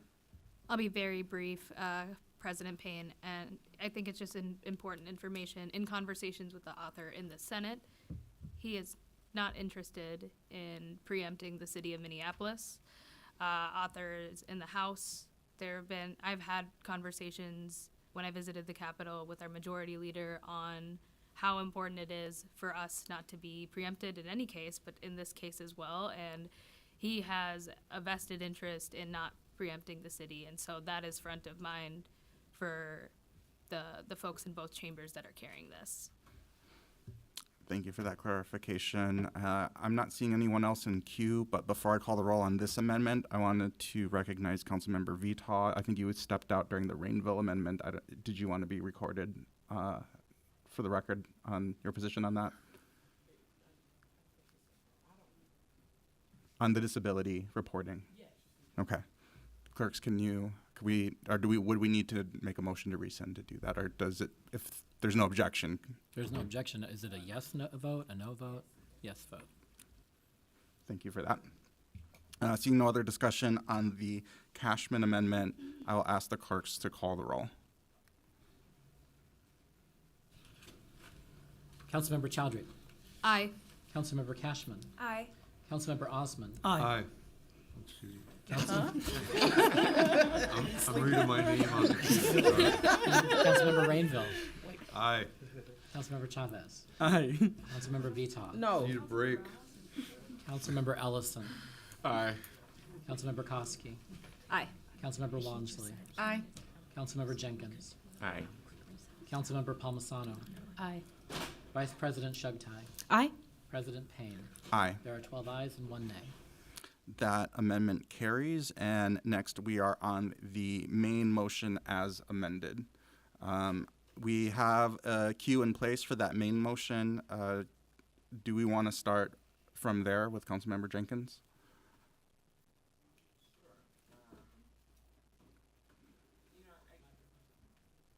Thank you, Mr. President. I guess, you know, it was noted in the presentation that, particularly in the city of Austin, Uber and Lyft left and then came back. For clarity, they came back after a statewide agreement on the compensation, you know, so just wanted to make that clarification that, you know, these issues have broader implications than just the city that passes that. It really is a statewide issue. And if we want to be really concerned about all the drivers in the state of Minnesota, it really makes sense for us to really try to have a comparable compensation plan that supports all the drivers. Thank you for that comment. I will recognize Councilmember Koski. Thank you, President Payne. I'd like to move to delay item number 1 back 2 weeks to the City Council meeting on March 21st. I have received word from the state that the Department of Labor and Industry report on the compensation, well-being, and fair treatment of transportation network company drivers will be released tomorrow, Friday. This report is a result of Governor Walz's direction for the department to conduct a study to obtain and analyze data and information related to the working conditions of TNC drivers in Minnesota and how potential changes may impact access and cost for riders. I've been told that the department's report will make recommendations in regarding 1, the fair treatment of drivers, including potential pay compensation rates and standards, and 2, per minute, per mile recommendations for both the 7-county metro region based on the minimum wages in Minneapolis and St. Paul, and for greater Minnesota. We also know that the researchers producing this report are the same researchers used for Seattle and New York. Why is it good to wait for data and for this report? Because it's about good governance. It's about everyone having as much information as possible before making decisions that affect our everyday lives. After conversations with members of the legislature, I understand this matter is well on its way. We heard that from council members here too, to being brought forward and adopted this legislative session. And I was encouraged to move to delay this item 2 weeks as they believe the department's report and their subsequent conversations will be of importance and should be taken into consideration. Once the report is released tomorrow, we will all be able to talk from the same available data, including the information that we received today from our other colleagues. I believe it's in all of our best interests, the state, the city, drivers, passengers, and companies to move forward jointly, as doing so would almost certainly ensure stability throughout the city, region, and state. It would all but ensure that any market disruptions would be minimal and that the negative impacts on drivers and passengers would be minimal as well. Improving driver pay and stability are both key here, and I believe moving forward without all of the data that we could have that's coming just tomorrow risks that. I understand that there is still the possibility that after the 2-week delay, the state and city may not be in a position to move forward together. However, we can say that we tried, and I know we will have learned more than what we knew before, which we can only benefit and can only benefit everyone. Also, the City Council will still be in a position to adopt the ordinance before the effective date, including in the ordinance, which is now May 1st. I believe a 2-week delay will provide us with an opportunity to move forward together with the state legislature, gauge the state legislature's direction, and align ourselves accordingly, or at a minimum, review the department's report and adjust if necessary. Again, I've spoken with members of the legislature who encouraged this 2-week delay, and I've spoken with the Minnesota Uber Lyft Drivers Association, and they are receptive to this delay. I asked my colleagues today to evaluate the value of this delay on the potential impact and risk of instability for drivers and passengers, if moving forward together is indeed possible, and on the importance of our relationships and ability to work with the state. Thank you. Councilmember Koski has moved to postpone the main motion to the March 21st meeting. Is there a second on that motion? Second. I will call on Councilmember Jenkins for discussion. Thank you, Council President Payne. I put myself in queue to second this motion by Councilmember Koski, and really appreciate you bringing it forward. It really speaks to the comments that I just made earlier, as well as my thoughts and sentiments around this issue since its inception. I think a broad policy is going to be more beneficial to our drivers, to consumers. I believe it does reflect good governance, and I think it is just the wise and prudent thing for us to be doing at this time. So I will be supporting this motion. Thank you, Councilmember Jenkins. Councilmember Ellison. Thank you, Council President Payne. I won't be supporting this motion, and I get that we often will delay an item for a whole myriad of reasons, and so I'm not questioning whether the logic is there. I think the logic might be there. Here's why I think there's a problem. The problem is that we have vetted this issue several times. The state has vetted this issue. We have vetted this issue and faced a veto. We're taking this issue up again, and we have riders in the room. And I understand that council members might have individual conversations, and I don't want to say that there's like a misrepresentation of any conversation that's been had. But when I'm looking out in the room, I have not heard from riders that they're okay with the delay. And we've got folks here in the room who are expecting us to take up this issue today. And I think that those questions, I think all the questions that we have, all the information that we have before us is enough for us to go ahead and make a decision. Another reason that I don't support delay, and I'll wrap it up with this, is that when the state was taking up this issue, when there was a veto at the state, there was this long amount of information. There was this long pause where we were supposed to get information. There was a work group that was supposed to produce a pathway forward. And not to sort of summarize or oversimplify, but that path didn't actually emerge at the state. It was just more of the same, right? It was the people who began the process with their opinions still had those same opinions after the process was concluded. I think that that's what's going to happen here, and I think that a delay only serves for us to have this conversation again on March 21st. I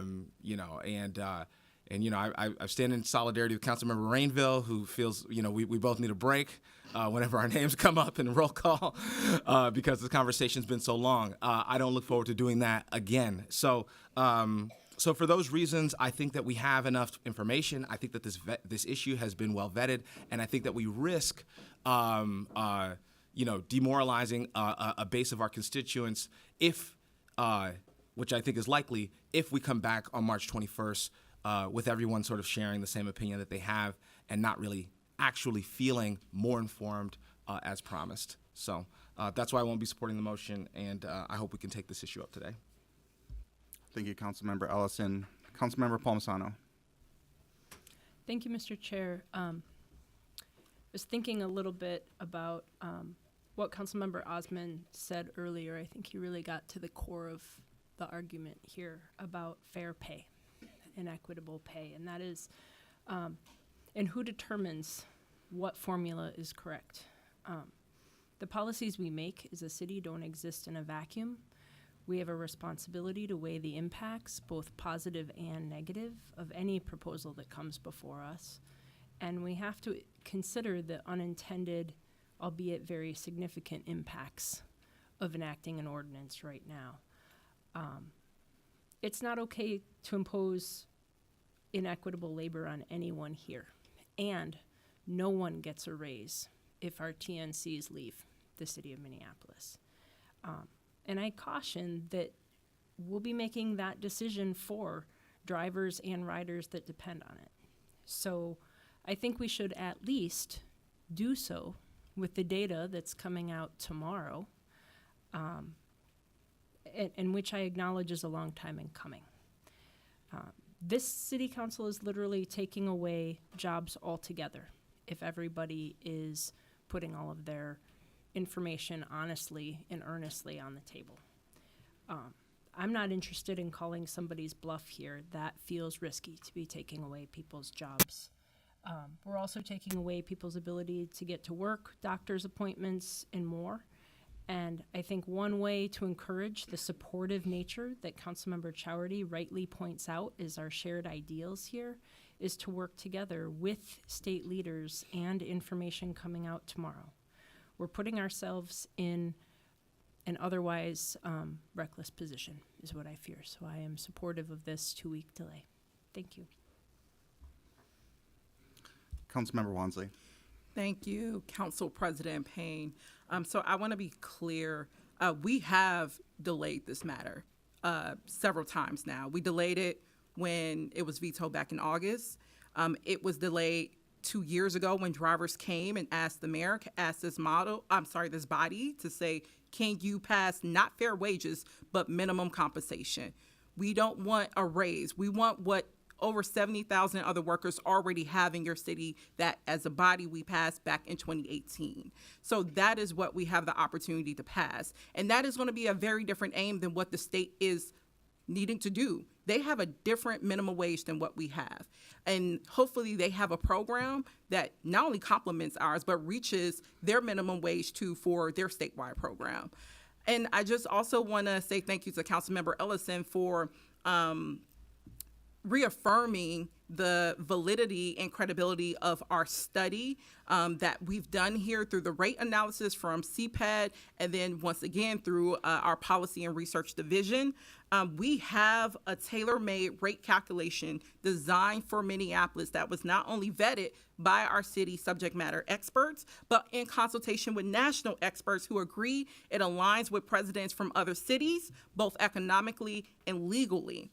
Also, the rates in the ordinance depend on static factors, such as federal mileage reimbursement rates, federal labor laws around break times, also the cost of fuel, the cost of vehicle maintenance, and the average amount of time that drivers have riders in the car. These are static factors that a state study will not just simply change. I also want to highlight that, I find it concerning to put all our eggs in a basket of state action again, as Councilmember Ellison highlighted. We were told that last fall. Don't move forward with this policy because the state is going to do it, and that did not come into fruition. Also, I will note that just in the past 24 hours that I even came to learn about this study, I was told that it was coming out at the end of the month, and then next week, and then all of a sudden now it's coming out Friday. That's very concerning that there is a shifting goalpost around a state study as significant from the Department of Labor and Industry Standards. I know that didn't happen with our investigative report from the Minnesota Department of Human Rights of just having changing goalposts of like significant state studies. So I'm very concerned even about that in the past 24 hours that I've been told there's a release date that has varied across the board. So I just want to emphasize we have the opportunity to take action today. I know Ed has told me, the president of MOLDA, that he wants to see this council take action today, not 2 weeks from now. We have an ordinance in front of us right now that will get drivers minimum wage, and we should proceed with that and rip the Band-Aid off. Just do it. Thank you, Councilmember Wansley. Vice President Chagtai. Thank you, Mr. President. I really appreciate the discussion here today. And I've had a chance to talk with the author of this motion to postpone, Councilmember Koski, several times over the course of this week. And while I won't be supporting this motion to delay today, I do want to appreciate and thank you, Councilmember, for your time. I understand the intent of what you're trying to do, and I don't want that to go unsaid. I think you've done a lot of due diligence and are making a point that's consistent with your goals and with the outcome. I won't be supporting this motion today for a few different reasons. I've also had the opportunity in the last couple of days to talk to a number of members of our House and Senate delegations in Minneapolis, along with the Commissioner of the Department of Labor and Industry.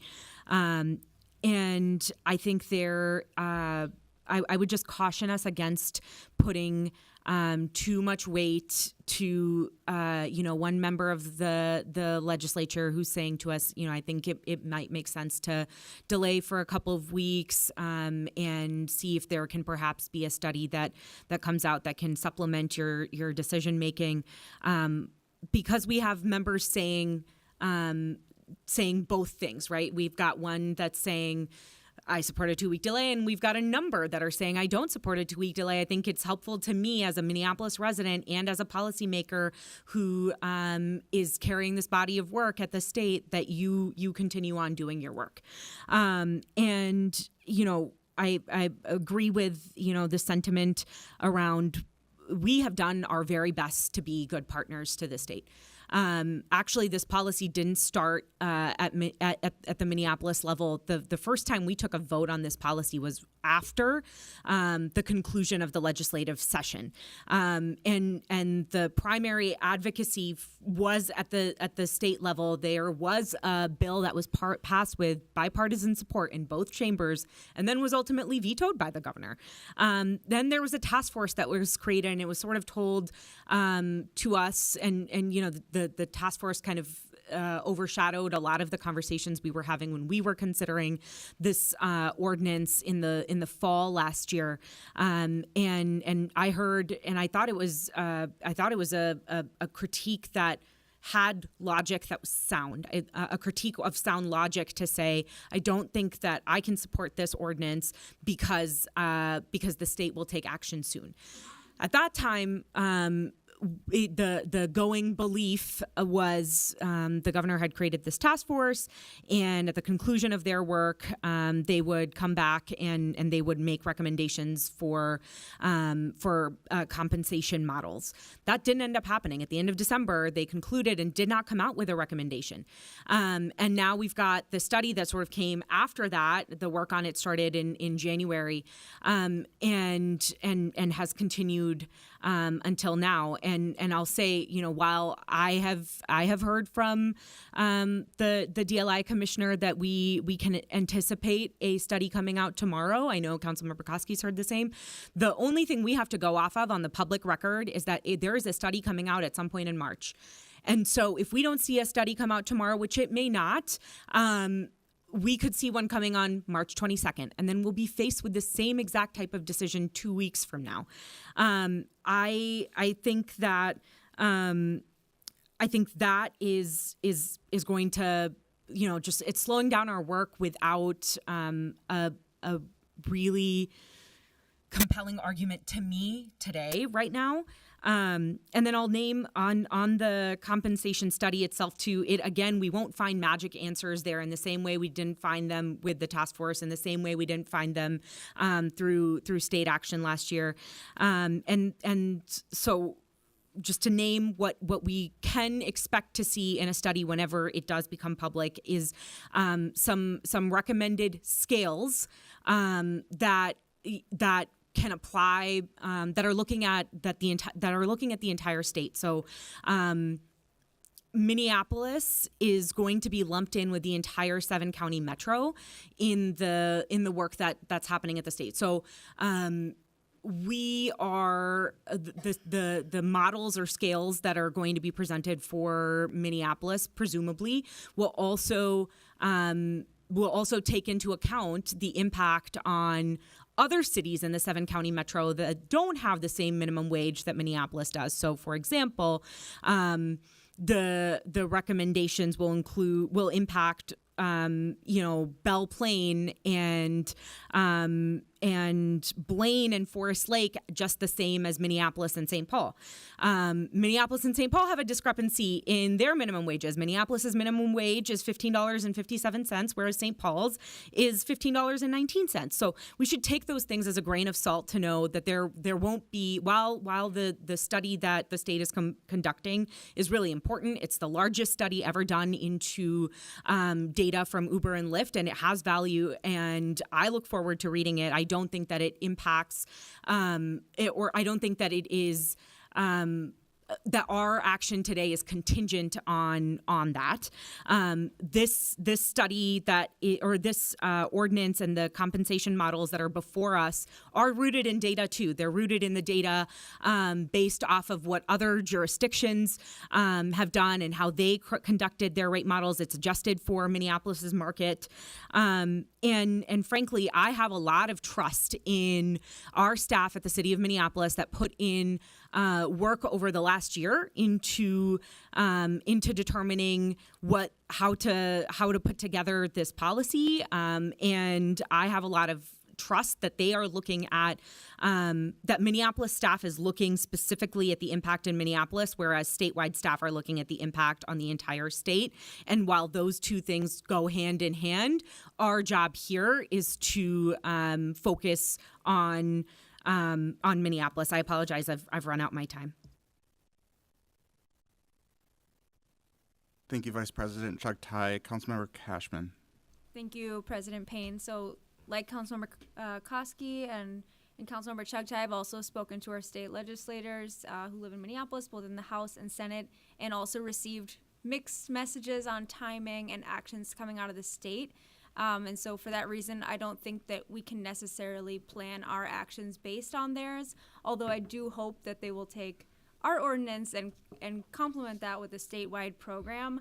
I also think that, we moved the effective date of this ordinance to May 1st. We also have evaluation mechanisms set up for 6 months and a year from now through the amendments made by Councilmember Rainville and Councilmember Koski. So we will have several opportunities to evaluate our progress on this issue. And so for that reason, I don't think we should delay our vote today. Thank you. Thank you, Councilmember Cashman. Councilmember Chowdhury. Thank you, President Payne.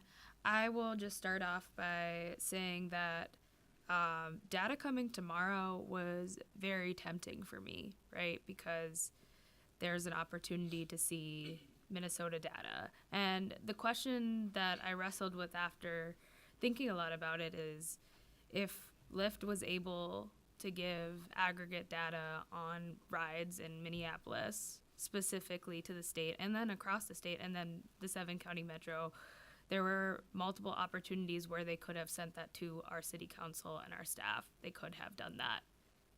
It wasn't a matter of we needed to give them permission to give us that information. And that to me, it's just, I think we should hold that as a question as to why they didn't offer that data to us when it was available to offer to the state, and then we could have conducted our own process as well, because we've indicated that we do our own process. We're not governed by how the state is moving, and we provided that opportunity. With that said, I think, like, I've had good conversations with members of the body that are supporting this ordinance moving forward, and a couple of the authors on this as well. If we, for any reason, the goal is $15.57, which is the minimum wage that we guarantee to any business or any worker in any business in the city of Minneapolis, what we should strive for any worker that's working in our city. For any reason, if we're overshooting the minimum wage here and there's proof of that, we have the ability to take that up and make adjustments, and there's energy for us to do that at this body. But the data that we do have and that has been made available to us on 1557, and I'm glad that the researchers in Seattle that did the work on Seattle and Seattle and New York are handling the work there. Like, for any reason, if we're not meeting that 1557, we're going over, we can adjust that. And I think the stopgaps that we put in place today assure that we have an ability to make corrections if necessary. Like, I don't think the sky is falling on this if we proceed. We have opportunities, again, with that implementation date moving to May, and then opportunities for evaluation, and then even before May, if there is an urgency within this body where we feel like we need to make a significant change based off of data, there is an opportunity for us to have that discussion and act upon it. And I would encourage all members of the body and our authors to consider that as an option that we can have. But I also feel pretty confident that our numbers aren't going to be significantly off if we're basing it off of 1557 in the city of Minneapolis, and then that's what the state's taking a look at. And I'll just finally say that, like, Austin, in terms of the state framework, is not a good example of good legislation. They revoked pretty much all of the standards that Austin put forward, and then said that Uber and Lyft had to pay like an annual fee of $5,000 and had to go through a licensing process. And it was signed by a Republican governor, and then Republican members also included an amendment that was anti-trans and our gender nonconforming community. And when Uber and Lyft left Austin, there were multiple rideshare companies that were local that came into fruition, and it opened up the market and broke up monopolies, which is something that we need to hold in this body as well. Is that a bad thing to occur? Is that an opportunity that we should seek? Because right now we have two large companies that are holding the entirety of our rideshare economy, and also participated in ending the booming taxi industry when we had 1,200 drivers who were taxi drivers here previously. Now we don't have that anymore. And I'll just rest my case with why I don't necessarily feel like a delay is necessary in this moment is the memo that our city staff, Amy Lingo, sent on the on info from publicly traded companies on the earnings that these companies have had, showing that in Q1, Q2, Q3, Q4 of 2023, that there were multiple billions of dollars in earnings for Uber, and same with Lyft. Thank you, Councilmember Chowdhury. Councilmember Palmisano. Thank you, Mr. Chair. I did want to point out other information here and make sure we're all dealing with the same set of facts. Not only have we been informed by state leaders that this report is coming out tomorrow, this report's recommendations include adherence to our Minneapolis minimum wage, not that of any other place that has adopted a minimum wage. So I really don't think that Minneapolis is leading the way here. I think that it's tempting massive upheaval, and I think it's tempting preemption. And I don't think that it's helpful as the state works hard to get broad enough support to pass something that would be addressing an issue that's really regional. So just wanted to add that into the thought process here and add that to my previous comments. Thanks. Thank you, Councilmember Palmisano. Councilmember Jenkins. Thank you, Chair Payne. I think we just approved Councilmember Cashman's memo that this goes into effect May 1st. So I'm not sure why a 2-week delay to wait to see what comes out of the state. It won't impact this thing moving forward.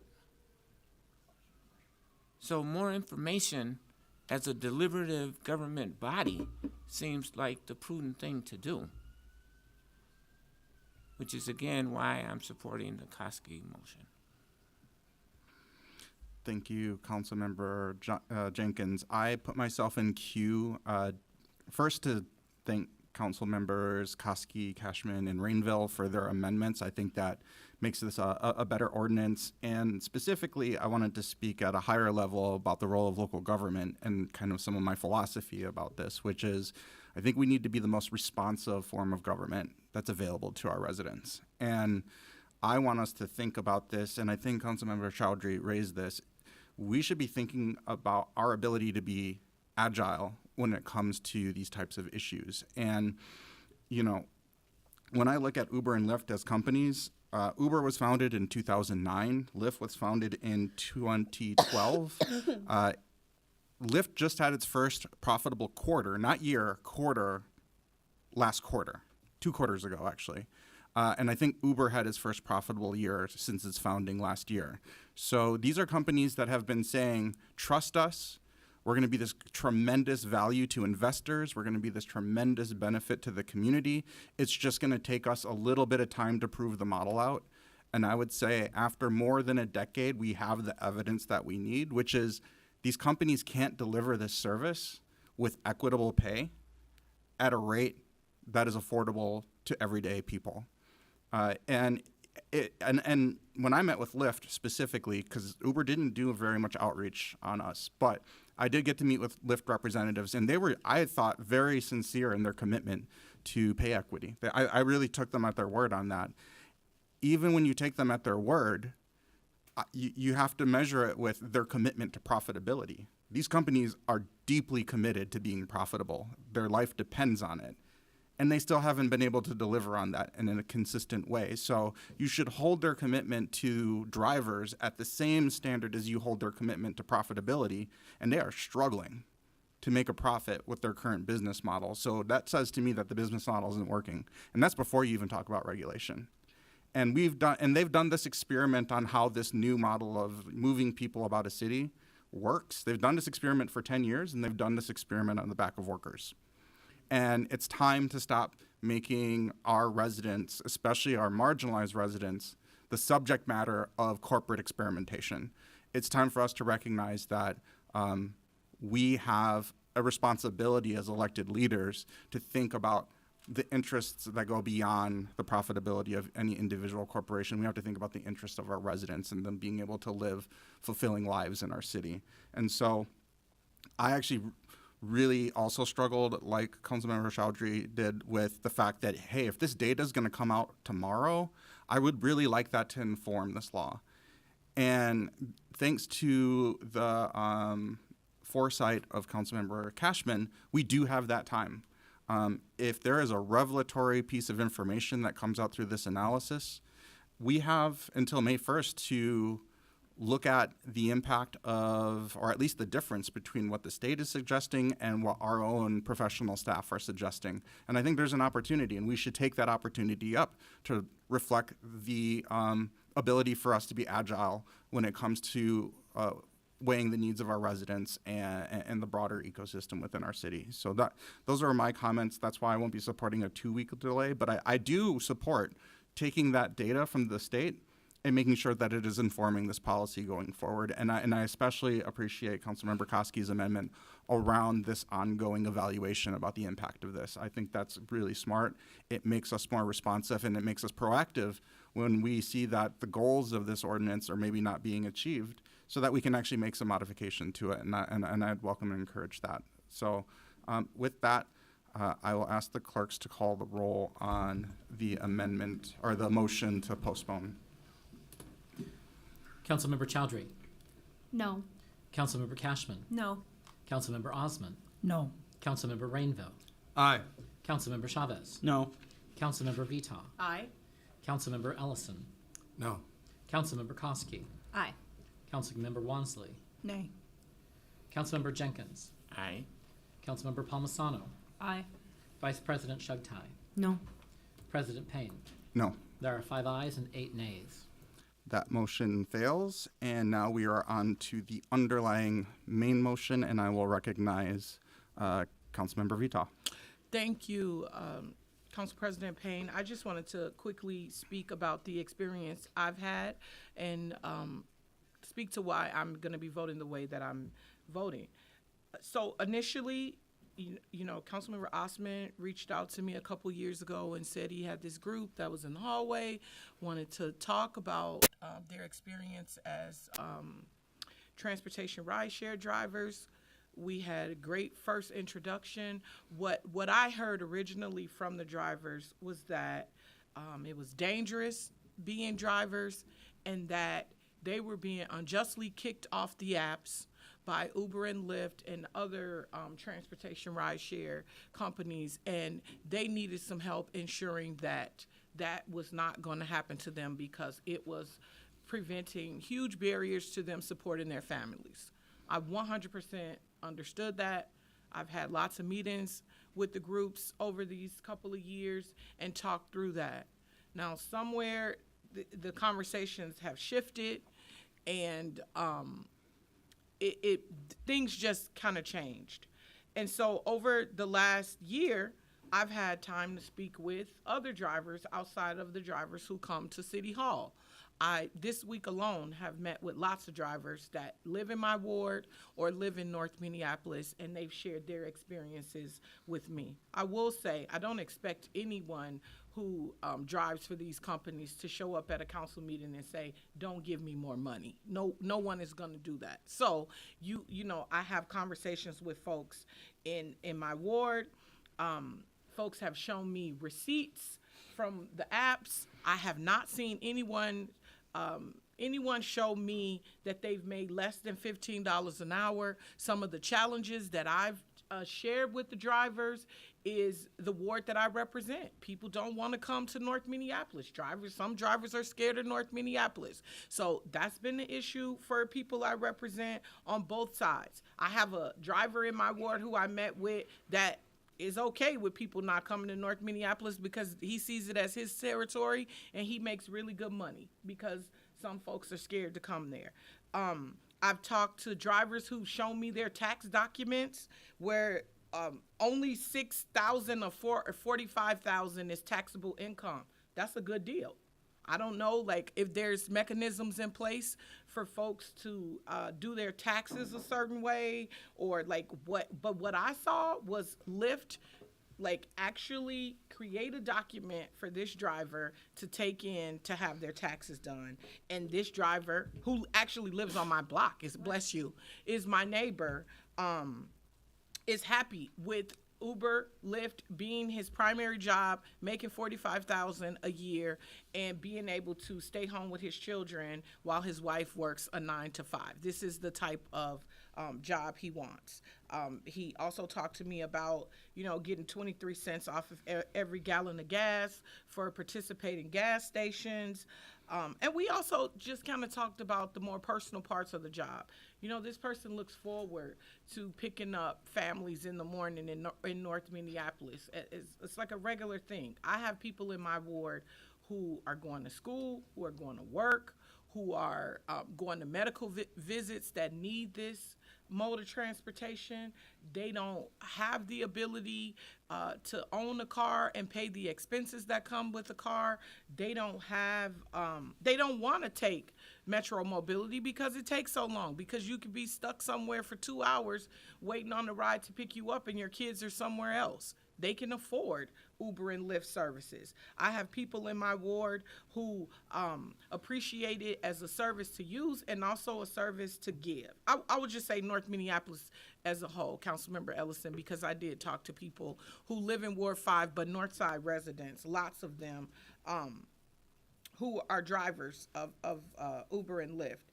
And so I asked Councilmember Osman to show me documentation where people made less than $15 an hour, because I saw something different from all the riders all the drivers that I met with. I did not see the numbers that was given at the last biz meeting. I think there was someone who said they made $11 or something. I'm just throwing a number out there on like a $60 fare.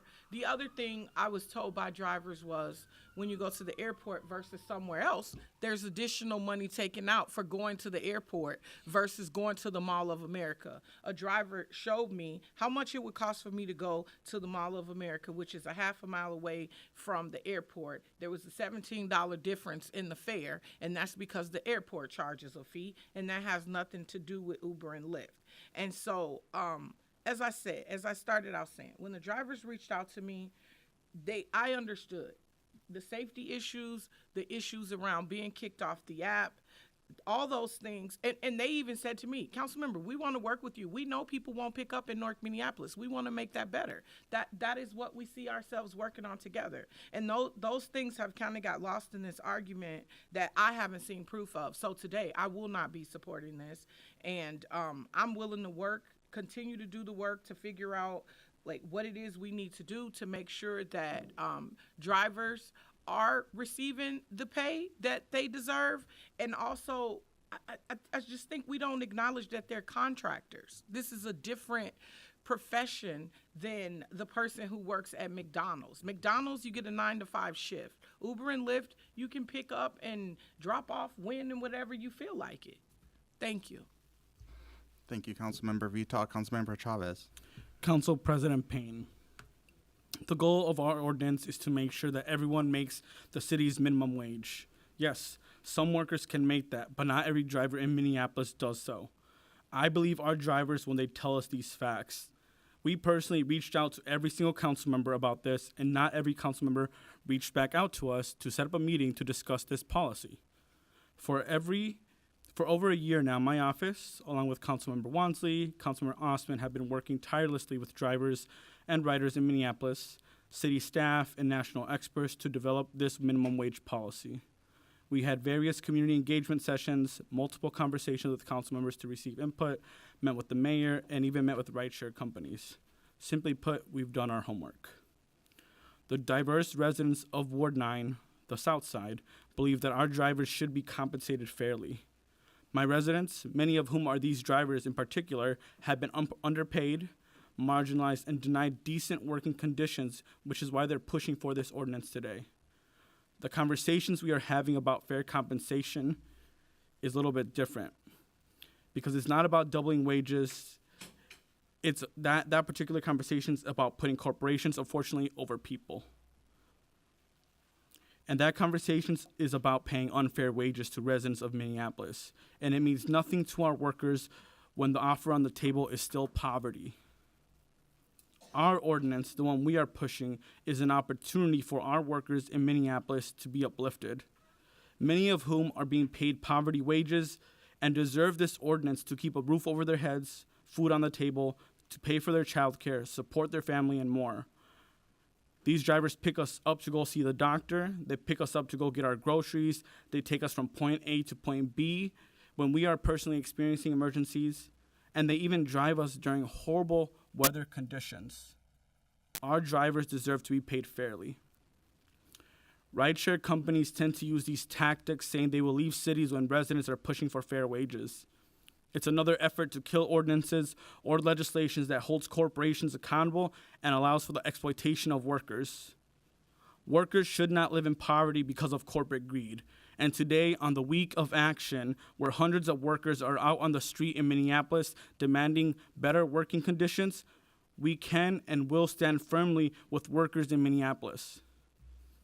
I am proud to vote in favor of this ordinance today and stand firmly against corporate greed and in support of our drivers, many of whom are people of color and immigrants in Minneapolis.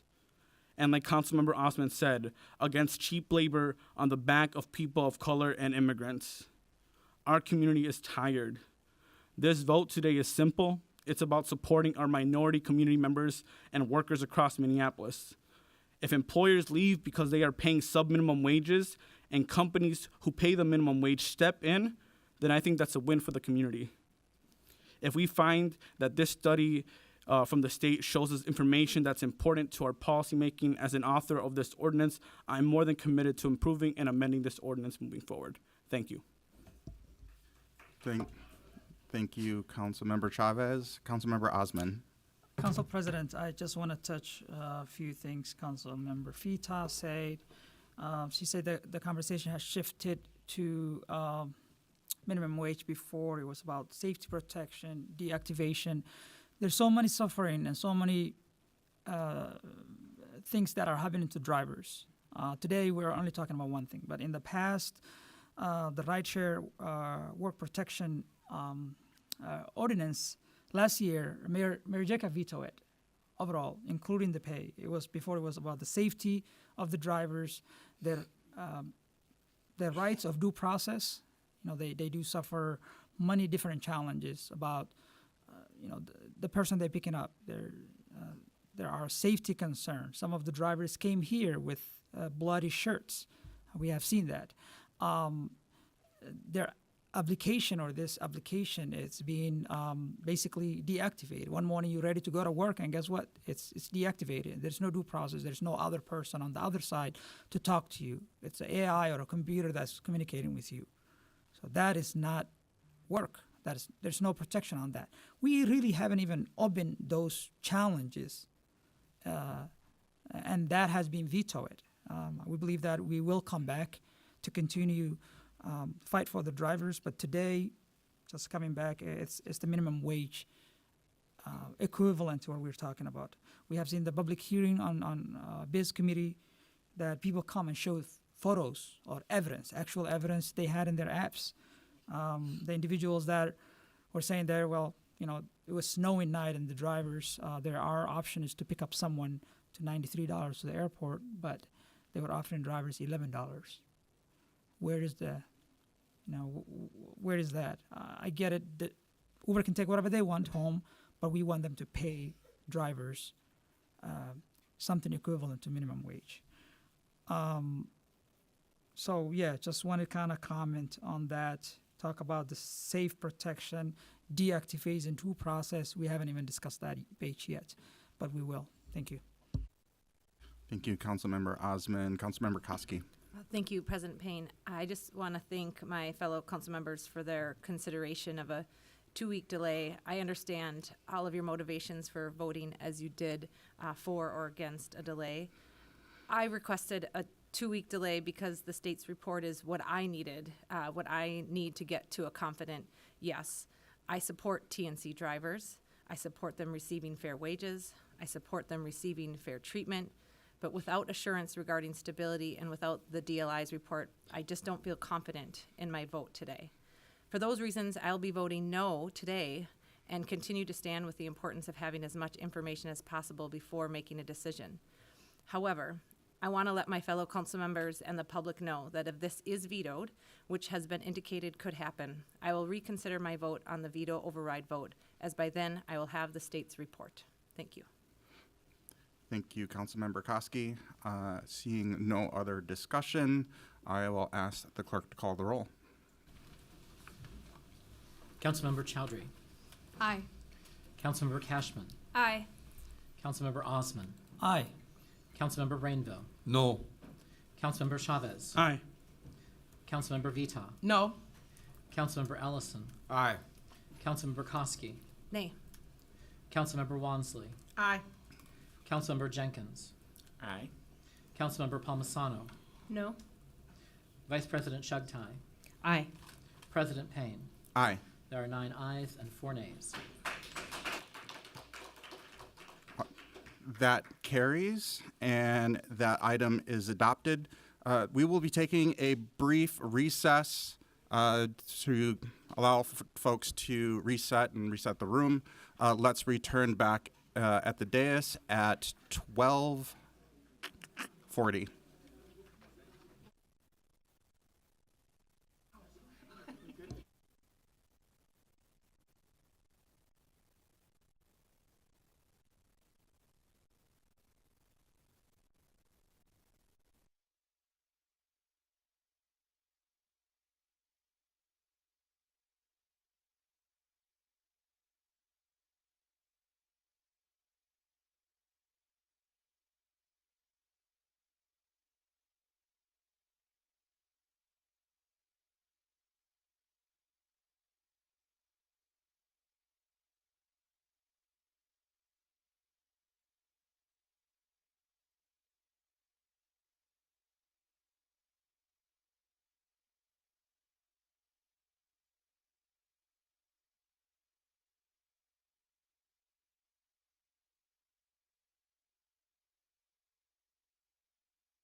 We are now returning from recess, and I will ask the clerks to call the roll to verify a quorum.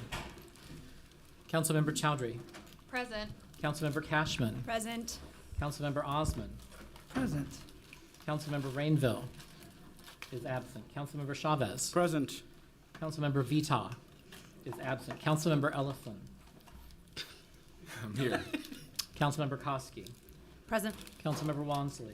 Present. Councilmember Jenkins is absent. Councilmember Palmisano. Present. Vice President Shugtai. Present. President Payne. Present. There are 10 members present. Let the record reflect that we have a quorum. The next item of business is a report from our Climate and Infrastructure Committee, which will be presented by that committee's chair, Councilmember Cashman. Thank you, President Payne. The Climate and Infrastructure Committee is bringing forward 7 items today. Number 1 is 2024 Sewer Improvement Program easements. Number 2 is an agreement with Metro Transit for E-Line Bus Rapid Transit Project. Number 3 is Lowry Avenue Northeast, Washington Street Northeast to Johnson Street Northeast, Street Reconstruction Project Phase 1. 4 is cooperative agreement with the Minnesota Department of Transportation and Hennepin County for the Hiawatha Lake Intersection Improvements Project. Number 5 is updates to the shared bike and scooter program licensing fees. Number 6 is a traffic calming program legislative directive. And number 7 is a cooperative agreement with Minnehaha Creek Watershed District and the Minneapolis Park and Recreation Board for integrated planning and water resource projects in the Minnehaha Creek watershed. So with that, I'll move a report. Councilmember Cashman has moved approval of the committee's report. Is there any discussion? Councilmember Koski. Thank you, President Payne. I just wanted to speak briefly regarding item number 7, the cooperative agreement with Minnehaha Creek Watershed District and Minneapolis Park and Recreation Board for the integrated planning and water resource projects along the Minnehaha Creek watershed. I want to just thank, a huge thank you to the city, the Park and Recreation Board, and the Minnehaha Creek Watershed District for coming together on this cooperative agreement. And a huge thank you to Angie Kraft, the city's Director of Surface Water and Sewers Division, and her entire team that has been working on this.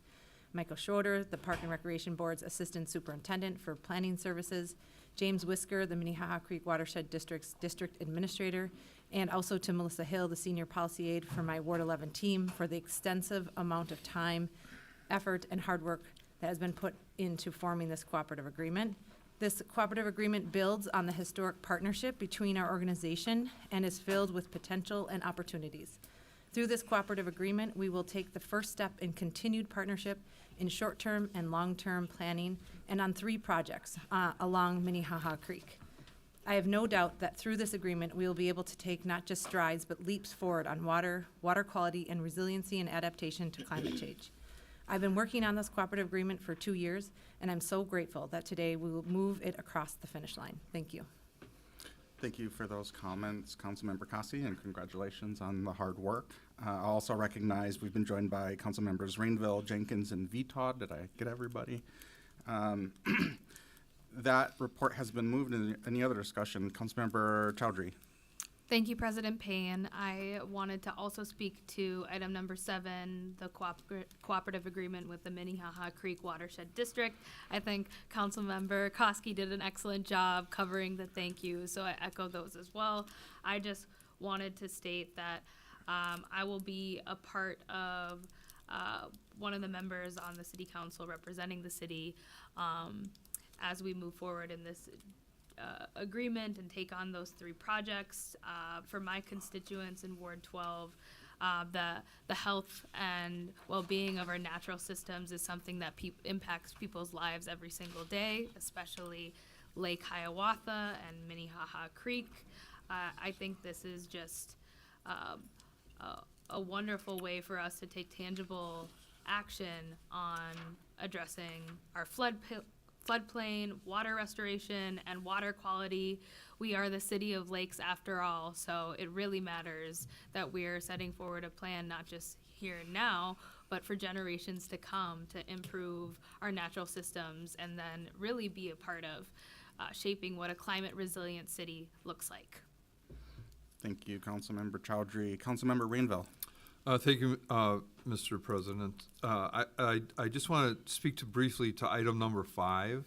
And I want to give a shout out to Dylan Freed and Ellen Klugman, who are on our staff, who helped with this negotiation. This is the third year of a contract, final year. Hard to believe that scooters have only been around for 3 years with the disruption that they make. But both those staff members, Dylan and Alan, thank you so much for listening to the residents in Ward 3 and making significant changes at contracts so we can have a much orderly process with the scooters and the bikes. I also want to mention that I have spoken with Commissioner Schaefer from the Park Board. She's having issues around the lakes with the scooter disposals. So this is a cooperative effort between our staff and the Park Board staff to kind of fine-tune this program a little. So thank you. Thank you, Councilmember Rainville. And I put myself in queue because I wanted to celebrate the inclusion of Lowry Avenue reconstruction phase 1. The public hearing is set for April 18th. I've been listening to my community for a long time on this reconstruction project, but it's always good to remind folks of their formal opportunities to weigh in, and I'm looking forward to that session. Seeing no other discussion, I will ask the clerk to call the roll. Councilmember Chowdhury. Aye. Councilmember Cashman. Aye. Councilmember Osman. Aye. Councilmember Rainville. Aye. Councilmember Chavez. Aye. Councilmember Vita. Aye. Councilmember Ellison. Aye. Councilmember Koski. Aye. Councilmember Wansley. Aye. Councilmember Jenkins. Aye. Councilmember Palmisano. Aye. Vice President Chugtai. Aye. President Payne. Aye. There are 13 ayes. That carries and the report is adopted. The next report will be from our Committee of the Whole, which will be presented by that committee's chair, Councilmember Chavez. Thank you, Mr. President. The Committee of the Whole brings forward 3 items for approval. I'll pull out these 3 items for a separate vote and discussion. Councilmember Chavez has moved the report, and we will take these items up one by one, starting with item number 1 on initiative and referendum charter amendment. I will recognize Councilmember Wansley. Thank you, Council President Payne.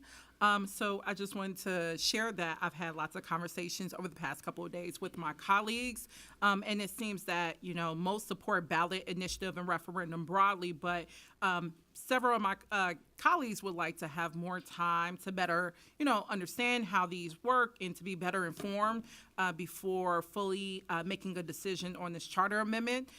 Therefore, with that, taking that into account, I am going to motion to refer this back to author in order to give my colleagues that time. I do want to note that in delaying this item, it does mean that the Charter Commission now has the ability to essentially pocket veto this charter change this year, which is a technique that they have used before to keep things off the ballot. I also want to highlight again that I initiated this process around ballot initiative and referendum during the first council meeting of this year with the intention of having it appear on the ballot at the presidential election that's happening this November. I think data shows that presidential elections have the highest voter turnout, which would mean that most residents involved would be making this important decision. But that said, I want to honor the questions and concerns raised by my colleagues to learn more about this process and respect their desire to do their due diligence and to, have the time they need before making this decision. So over the next coming weeks, I do encourage my colleagues to bring forward legislative directives and other research-based items, and I look forward to discussing those things in committee. I'm also going to be advancing research topics on this matter to continue the conversation and also looking at, all sorts of things like the fiscal impacts of implementation. But with that said, I would like to make the motion to refer it back to author. Before I call for a second, I will recognize the city clerk for some clarification. Thank you, Mr. President. I wanted to make sure I understood the motion. We use the term return to author, which kills a matter. And so I wanted to make sure we're clear on what the motion is. Are we postponing to a different day, or are we, because return to author is the same thing as postpone indefinitely, and the vote kills that issue?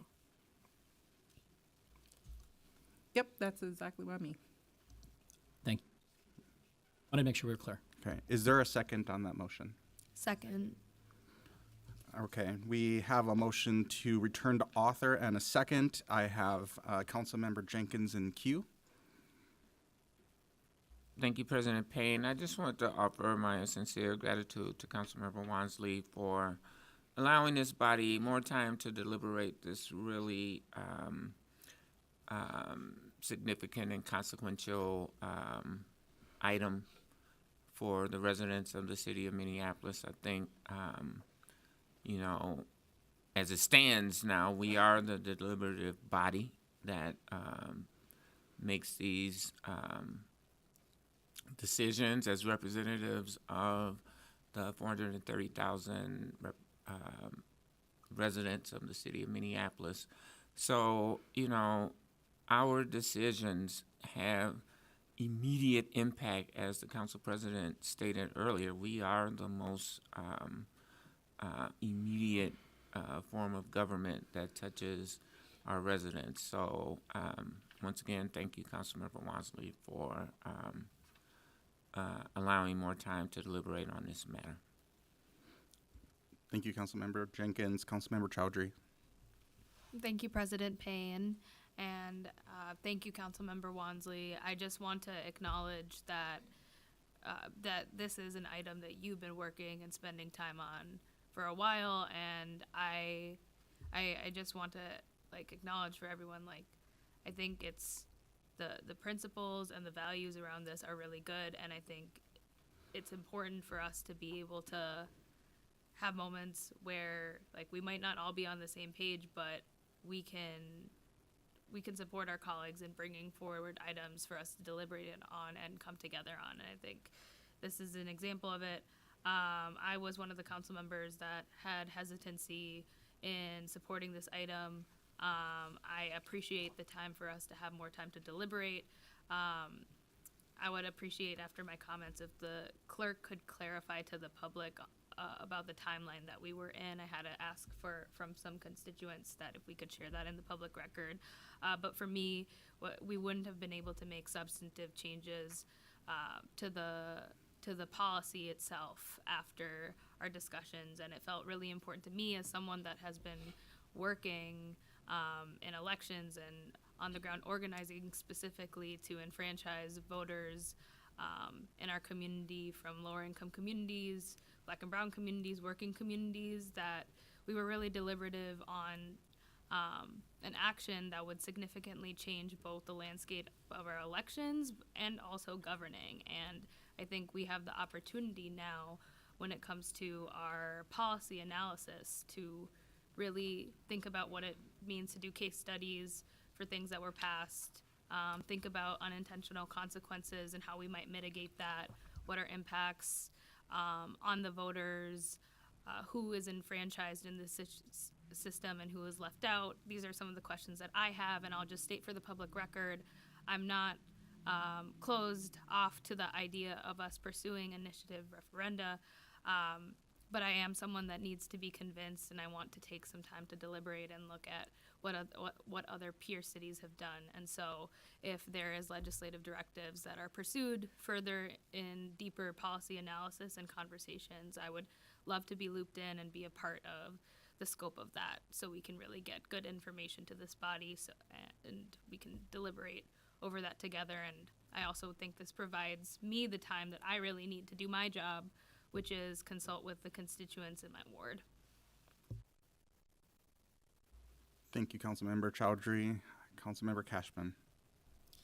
Thank you, President Payne. So I also want to just thank Councilmember Wansley for bringing this forward. I also had a lot of hesitation around it, and my hesitation was around our campaign finance laws and what campaign finance laws these sorts of ballot initiatives would be subject to, but also whether our city election voter services does have the capacity to regulate campaign finance. And I have learned a lot in the last few days, so I actually want to thank Clerk Carl in the city attorney's office for producing a memo in response to my question in the committee of the whole in such a short turnaround, because that's what my constituents were asking me about, that I was able to point them directly to that document. So I appreciate having more conversations about campaign finance and how we can improve that system before we get to creating more campaigns in our city.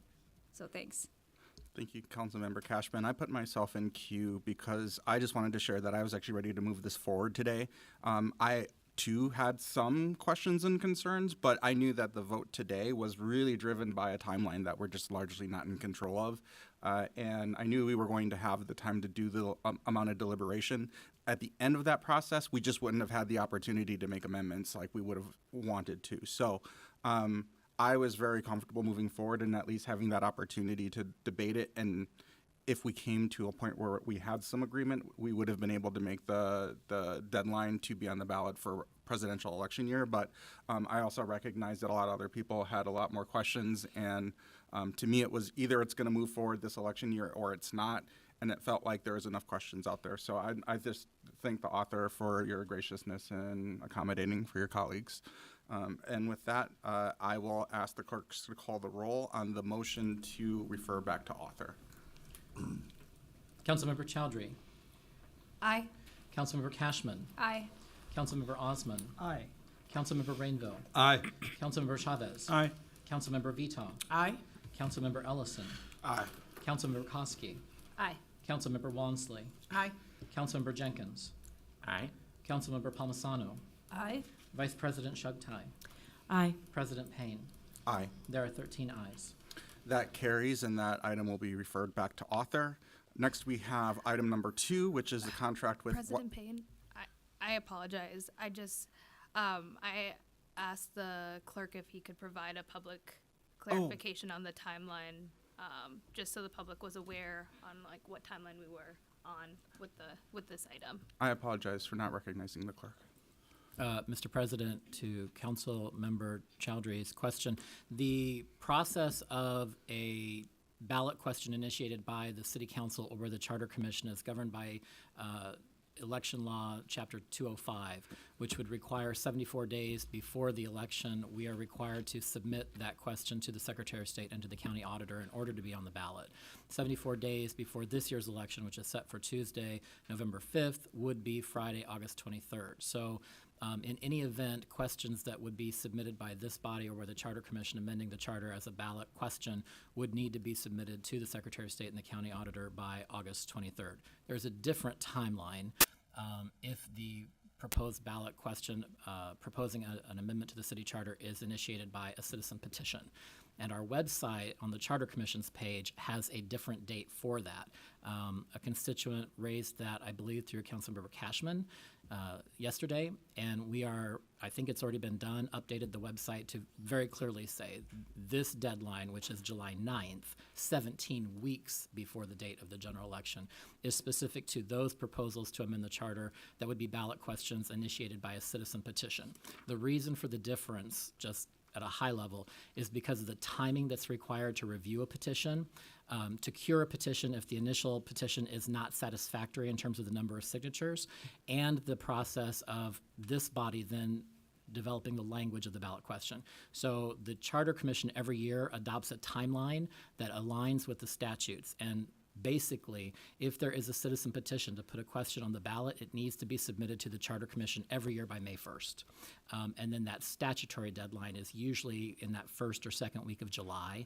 And so between May and that statutory deadline is the time for the Charter Commission, the council, to, and the clerk's office to review the petition, ensure that it is a satisfactory petition. There's a legal analysis by the city attorney's office to make sure that it complies with other laws. And then this body has to come up with the ballot language. So that's the difference between a citizen-initiated ballot question to amend the charter and one that's done by the Charter Commission or the City Council. So there are two different timelines. I apologize if that's been a point of confusion for your constituents, but thank you for the chance to clarify that. Thank you, Mr. Carl, and thank you, Councilmember Chowdhury, for reinforcing that clarification. That motion has been adopted, and next item of business is the contract with Wiley Rubber Law PC for services related for police misconduct investigations in accordance with implementing the court enforceable settlement agreement. And before we get into discussion, I just wanted to note for my colleagues, I asked Chair Chavez to take up separate votes on each of these items because I had a number of questions on this item in committee. I know that the city attorney has been working quite diligently on answering those questions. In the time since committee, I have a few more questions, and I think that given the sensitivity of this topic, we should really be very diligent in terms of how we move forward with this. So I would like to make a motion to refer this back to committee so that the city attorney's office has adequate time to answer not only the questions I asked in committee, but some follow-up questions that I'm planning on preparing in writing. Is there a second to that motion? Second. Any discussion? Councilmember Vita. Thank you, Council President Payne. So you're saying you want to delay item 2, which is those contracts, to review the cases, right? It's the internal affairs and the CCPO or CCO, whatever. I can never remember. Those cases, that's what you're asking to do? So correct. The lack of clarity on which cases they're going to review is one of my questions. Is it going to be the OPCR cases, the CCPO? Is it going to be the internal investigation? Who is the right entity to review those cases, and what controls do we have to make sure that that entity is trained and has clear guidance on what they can and can't investigate? Those are not clear to me right now, and I think there's an opportunity to clarify that on this sensitive matter. I mean, I guess what's clear is that this has been done before, and we've already pushed back the review of a lot of these cases, which to me is directly connected to reforms. I don't know why we would even consider delaying this when this work has already been delayed far too long. And then secondly, I don't know, that just sounds like really conspiracy theory to me. Like that the different cases get assigned to the groups who can review them by law. Like, it's not like you just like pick a group out of the hat and say, give it to this. There's infrastructure in place for the cases to go to the right groups. And I mean, I understand questions, but this is like gonna happen regardless of if you get your questions answered or not. There's just a system in place for who gets to review these cases. I've reviewed the documentation on those systems, and that documentation isn't completely clear on who reviews what cases, especially as it relates to outside law firms. So I just think that it's extremely important that we get this completely clear before we make a 3-year commitment to an outside law firm. Is there any other discussion on this item? Councilmember Palmisano. Thank you, Mr. Chair. In recognition of your review of this contract and Councilmember Vita's concerns, which I share, which is I don't want these to be delayed anymore, and I certainly don't want it to be on the back of the City Council that we have delayed any effort on this. Is there any potential to compromise here and to not maybe sign up right now for a 3-year agreement, but in a way to get started immediately on this severe backlog of cases? It's just a kind of an open question of, can't we do something different here that would not cause more delay? I mean, I'd be open to that. We would still need the time to address any kind of contract amendments that would be necessary to accommodate that request. So this is just, we moved very quickly when it came to how we manage police oversight. And there's errors that are involved in that. And I just want to make sure that we are very tight and buttoned up as we move forward. This is going to be a multi-year, possibly over a decade project when it comes to how we transform our oversight function and infrastructure. And I think that, especially given the disruption in the Civil Rights Department, we should just put an extra fine-tooth comb on how we're moving forward with these issues. I will recognize Councilmember Vita. Oh, sorry, City Attorney is in queue for priority. Council President, Council Member Palmisano, just to be clear, we can't just adjust the time frame of the contract. There was an RFP, and this is a negotiated agreement, so this is not something that like the council could just adjust the contract. We'd have to go back and renegotiate, basically. Thank you for that clarification. And my intention is not to actually change this contract. My intention is just to make sure that we have the right procedures and processes in place to make sure this contract is successful. Councilmember Vita. Thank you, Council President Payne. So you can't get the questions answered today? What's the delay in getting the questions answered? I mean, I really want us to take this serious. I've had way too many conversations about moving forward with these cases being reviewed. I mean, you just said it yourself, especially in light of the changes that have happened in civil rights. And so this delay is just creating I think, just way more drama for something that, like, can you get the questions answered today? Can we, like, just move this further back on the agenda and get staff up here to answer the questions? Like, I don't understand how a couple questions is like, it equals delaying this again. Thank you for those comments. Councilmember Vito, Councilmember Rainville. I'm going to vote against the delay. We have to manage our time better. These questions should be answered by now. We should be willing to vote today. These are important cases. We can't delay it anymore. They're backlogged as it is. There's no reason why we cannot move forward. Thank you. Thank you. Is there any other discussion on the motion to refer this back to committee? Councilmember Chowdhury. It's kind of a little bit of a two-parter. Could you just like concisely explain like what are the questions that you have? And then I have the understanding that you asked this pretty immediately after committee. Yes, thank you for that, Councilmember Chowdhury. I asked these questions in committee. It was documented through our formal process where the clerks documented that question and shared it with staff. Staff has been working diligently to answer those questions. The questions are just bigger than the amount of time that it takes to answer that question. What are the standard operating procedures and controls to ensure that investigations that come through internal investigations versus OPCR, which would be a citizen complaint, what's the process for how we take those in? What are the firewalls, protections, and controls between the various investigators in their roles, both in internal investigations and within OPCR? And then as we bring in outside investigators, whether it is from this law firm, which is Wiley Reber Law, or we've talked about Jones Day providing pro bono, what are their backgrounds and their expertise in investigations? Do they have the proper clearances to do those investigations? And do we have the proper set of controls within the attorney's office and OPCR and internal investigations to make sure that everything is moving through that system appropriately? Which is a not small amount of questions. Right. Thank you, Council President Payne. I'm going to just do a follow-up, and this is more for our city attorney. That's okay. First, it's two questions. It's would this delaying this a cycle, would this trigger you having to renegotiate a timeline? And then if it yes or no on that, would it just backlog the work that cycle amount of time? I'll recognize City Attorney Anderson. Council President, Councilmember Chowdhury, so it wouldn't require us to renegotiate the contract. The contract would still be a 3-year contract. It would obviously change the effective date and the start date. We can't start work without a contract approved. So it would delay the start of using this outside investigator, contract to help with the backlog.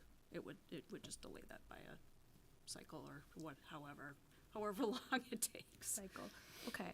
Well, thank you so much for that answer. That clarifies to me that we're not going to have to go through this onerous process of renegotiation. It's going to take a step back. And while I hear my colleagues that we need to get moving on this and it's really important, I think we're deciding right now in this moment, we have to balance when we're talking about the settlement agreement and the work that's before us, doing due diligence on something that our constituents have asked expressly that we do due diligence. And it sounds like this work that we're talking about is truly committee work. So I would feel a little apprehensive to try to get staff up here to explain these larger questions if they're already in the middle of working it. And for me, frankly, the questions that President Payne asked in committee, I was kind of waiting to see if we were going to get some sort of email that was sent back to us so we had that, because these are answers that we can provide to our constituents that would be very illuminating as to how we're moving through the consent decree and the settlement agreement that is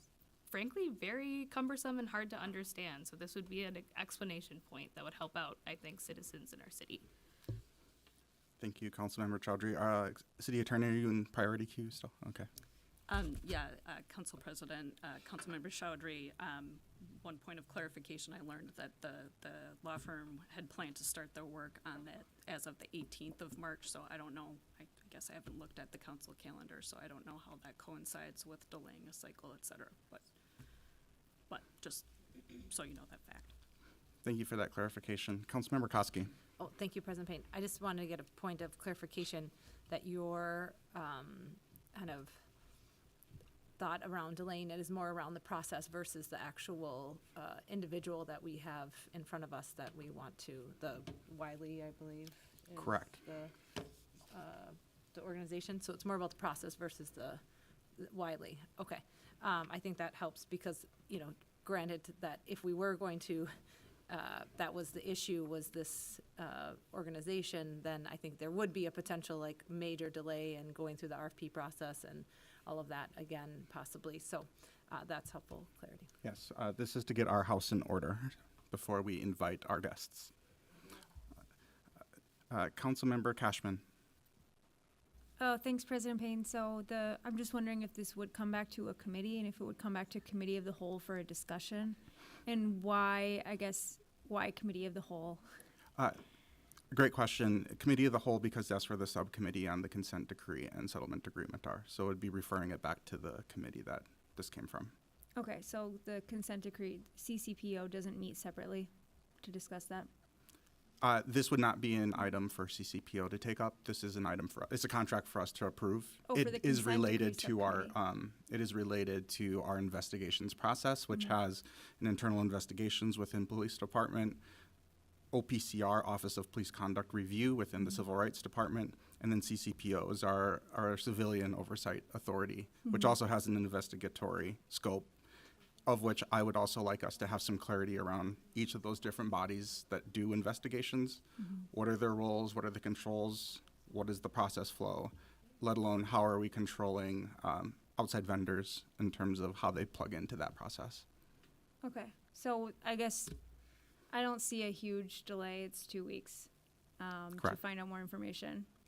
Correct. And I spoke with Attorney Anderson this morning, and we were able to talk through some of my questions, but not all of them. So Okay, this just gives us that time to do that deliberation and due diligence. Seeing no other discussion, I will ask the clerk to call the roll on the motion to refer this item back to the Committee of the Whole subcommittee for the consent decree and settlement agreement. Councilmember Chowdhury. Aye. Councilmember Cashman. Aye. Councilmember Osman. Aye. Councilmember Rainville. No. Councilmember Chavez. Aye. Councilmember Vita. Nope. Councilmember Ellison. Aye. Councilmember Koski. Aye. Councilmember Wansley. Aye. Councilmember Jenkins. No. Councilmember Palmisano. No. Vice President Shugtai. Aye. President Payne. Aye. There are 9 ayes and 4 nays. That carries, and the item will be referred back to committee. And finally, we have the contract with Effective Law Enforcement for All, Inc. to be the independent evaluator for our MDHR settlement agreement. Is there any discussion on this item? Not seeing anyone in queue, I will just add myself and say this is a fairly significant milestone. We are moving forward quite aggressively when it comes to the implementation of the settlement agreement. We do have a provision, as thanks to the wonderful presentation put together by the city attorney, that this independent evaluator is subject to the Department of Justice consent decree, and there is a provision of either terminating this contract if the DOJ has decided that there is a independent monitor that they would prefer, but we also have the opportunity to continue with this organization as part of the consent decree. Am I getting that correct, Attorney? Council President Payne, so basically, it's the federal court will appoint a monitor for the consent decree. If the federal court decides that it's not ELIFA, then the contract with the ELIFA will terminate, and we will retain the federal court appointed monitor to monitor the consent decree and the settlement agreement. If the federal court is happy with ELIFA, then ELIFA will just keep going and just take on the work of also monitoring the consent decree. But we will always only have one monitor. Thank you for that clarification, and it actually speaks to the previous action that we just took in that we are actually ordered by court to have this contract executed by March 9th. And their very first action item is to do a 90-day assessment. And my hope is that And I was impressed by their presentation through the process of the selection, and I have all the faith and confidence in them to be able to jump actually into our investigation process as it relates to police conduct and actually be a technical assistance provider to make sure that we do have strong protocols in place. And so that's one thing I'm also hopeful for too. But with that, seeing no other discussion, I will ask the clerks to call the roll. Councilmember Chowdhury. Aye. Councilmember Cashman. Aye. Councilmember Osman. Aye. Councilmember Rainville. Aye. Councilmember Chavez. Aye. Councilmember Vitaw. Aye. Councilmember Ellison. Aye. Councilmember Koski. Aye. Councilmember Wansley. Aye. Councilmember Jenkins. Aye. Councilmember Palmisano. Aye. Vice President Shabtai. Aye. President Payne. Aye. There are 13 ayes. That carries and the report is adopted. And next we have a report from our Intergovernmental Relations Committee that will be presented by its chair, Councilmember Chowdhury.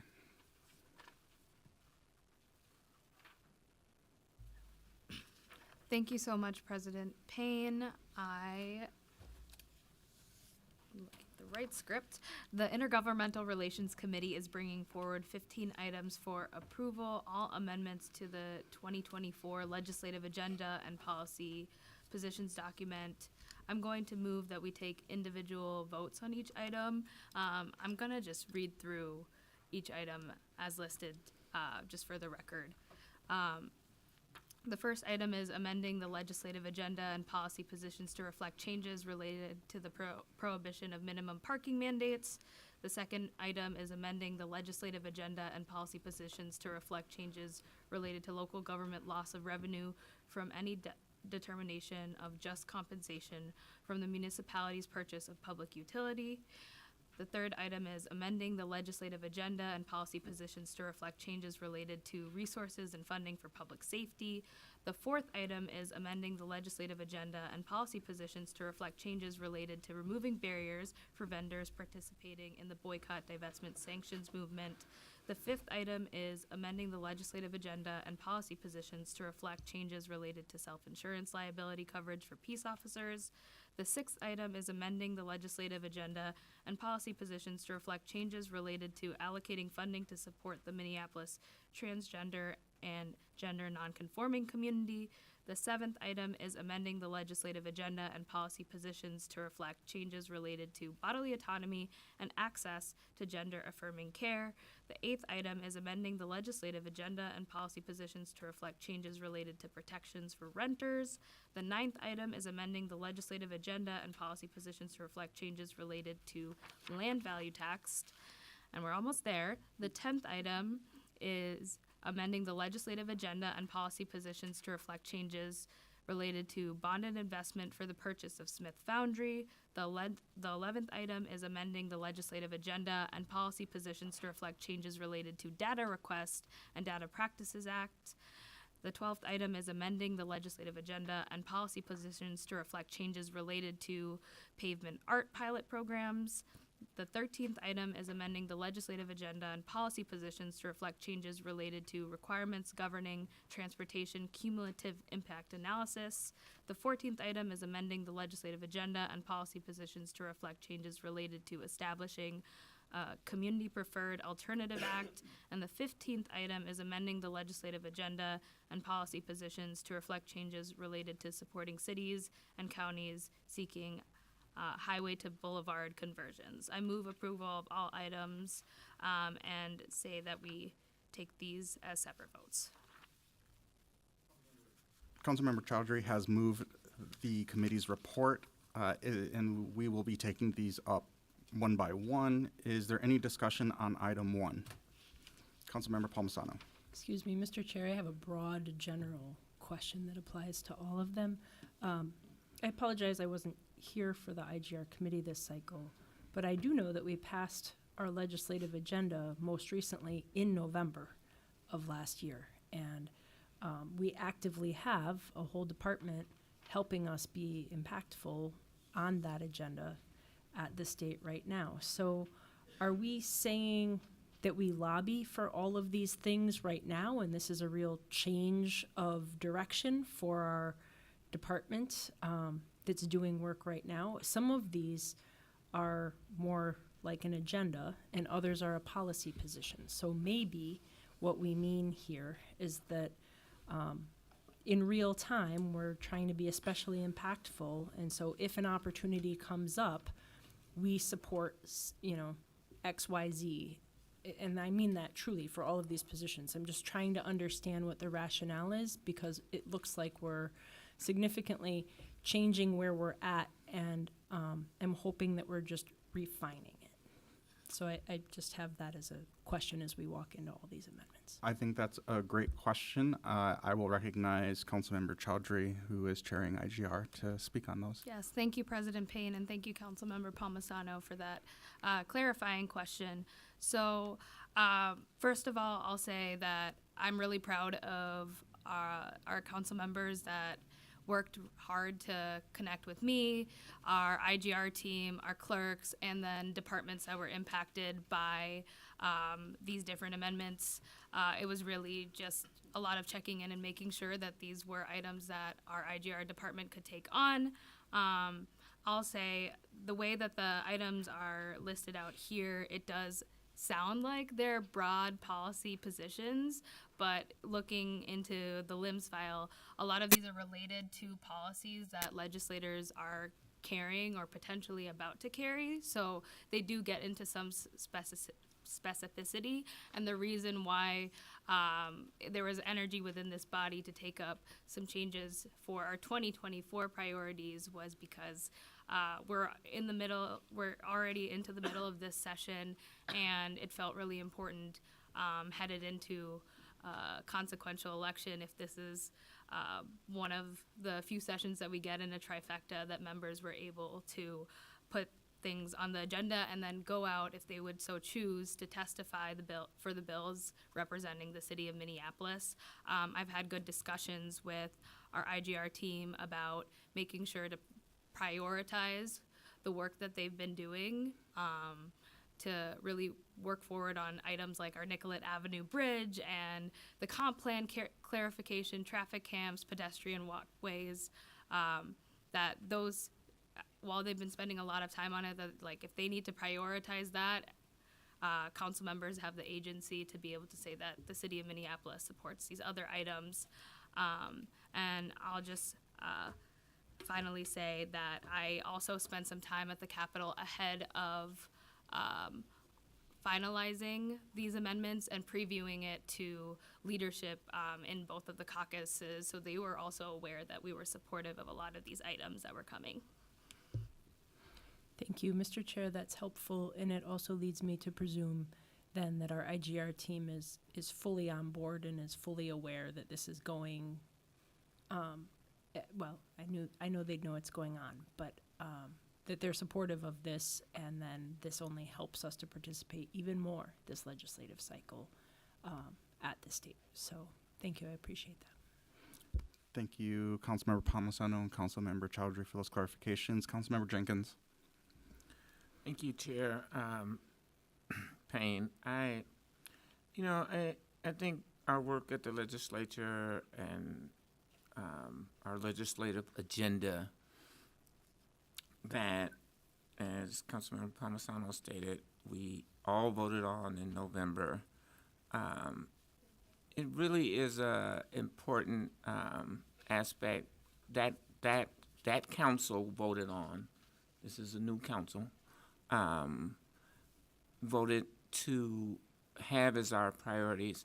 I think when we have so many priorities, it's really hard to understand what is the city of Minneapolis priority.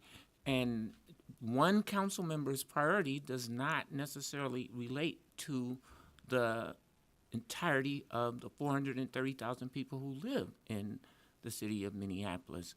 One priority that I personally had that doesn't appear on this legislative agenda was a policy to effectually eliminate the trans panic defense that we see people using in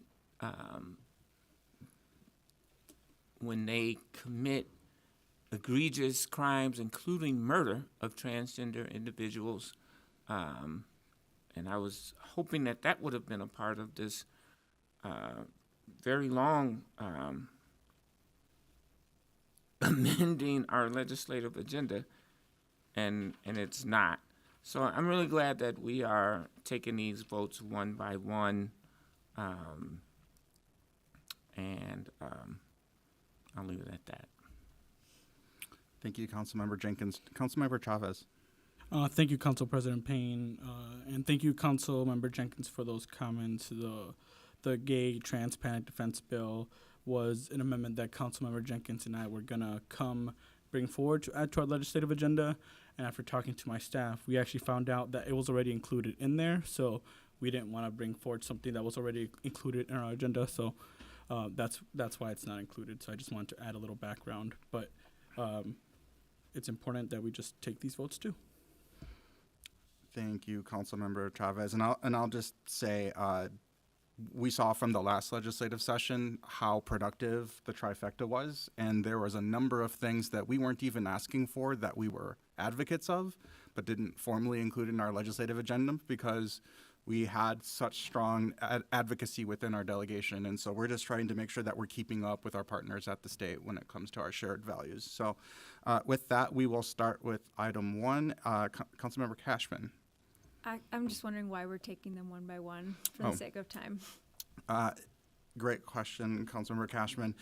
Not every council member was able to be here during the time that we took these up. We wanted to not confuse the clerks as people might have different collections of things that they either support or don't support. And so this is to help our colleagues as clerks to simplify.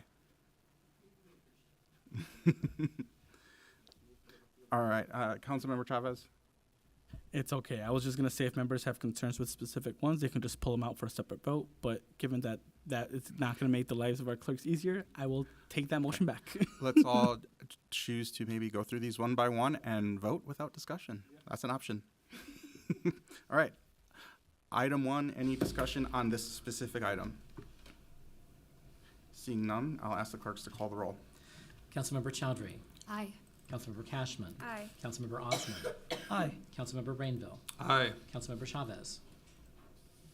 Aye. Councilmember Vito is absent. Councilmember Ellison. Aye. Councilmember Koski. Aye. Councilmember Wansley is absent. Councilmember Jenkins. Aye. Councilmember Palmisano. Aye. Councilmember Vito. Which one are we on? 1. This is item number 1. Aye. Okay. Vice President Shugtai. Aye. President Payne. Aye. There are 12 ayes. That item carries. Next, we'll take up item 2 on related to local government loss of revenue from any determination of just compensation from the municipality's purchase of public utility. Are there any discussion?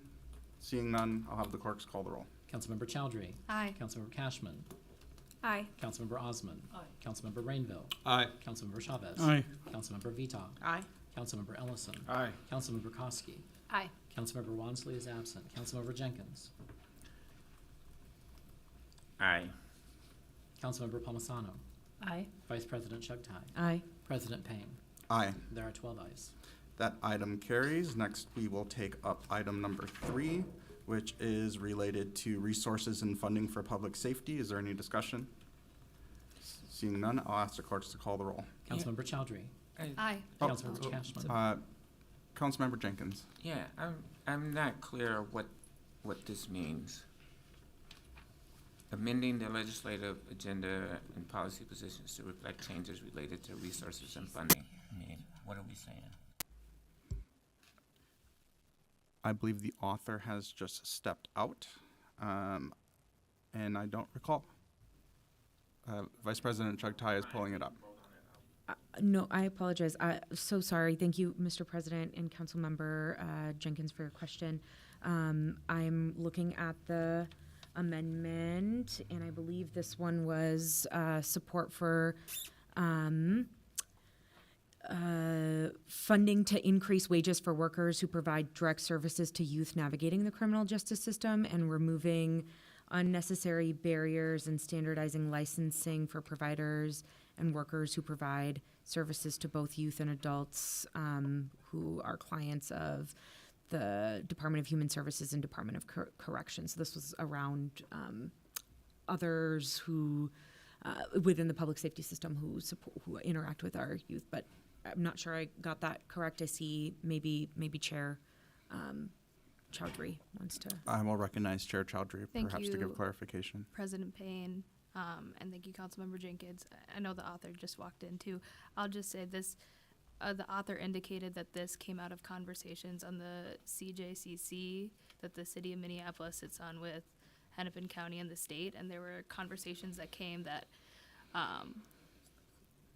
these are necessary pieces of legislation that the county and the city and the state should come together on to improve the outcomes of the groups that are listed within the amendments. And if you have any further questions, Councilmember Wansley just came back in. Thank you for that clarification, Councilmember Chowdhury. Councilmember Wansley, Councilmember Jenkins was asking for clarification on item 3. Councilmember Chowdhury gave a pretty good summary, but I don't know if you wanted to speak to it. Yeah, so both Councilmember Rainville and I sit on the Criminal Justice Coordinating Committee, and just last year they formed a task force that did an analysis of how we can expand housing providers to support youth in particular that have come in contact with the Department of Corrections as well as with the Department of Human Services around basically criminal, justice engagement. And the findings from that task force that they're going to be advancing through the state legislature is around addressing licensing and removing barriers in licensing so there could be more local community providers to provide needed services to these youth. So this is coming from that particular committee and the work that they've been doing this past year and that they're going to be leading moving forward this session. Seeing no other discussion, I will ask the clerks to call the roll on item number 3. Councilmember Chowdhury. Aye. Councilmember Cashman. Aye.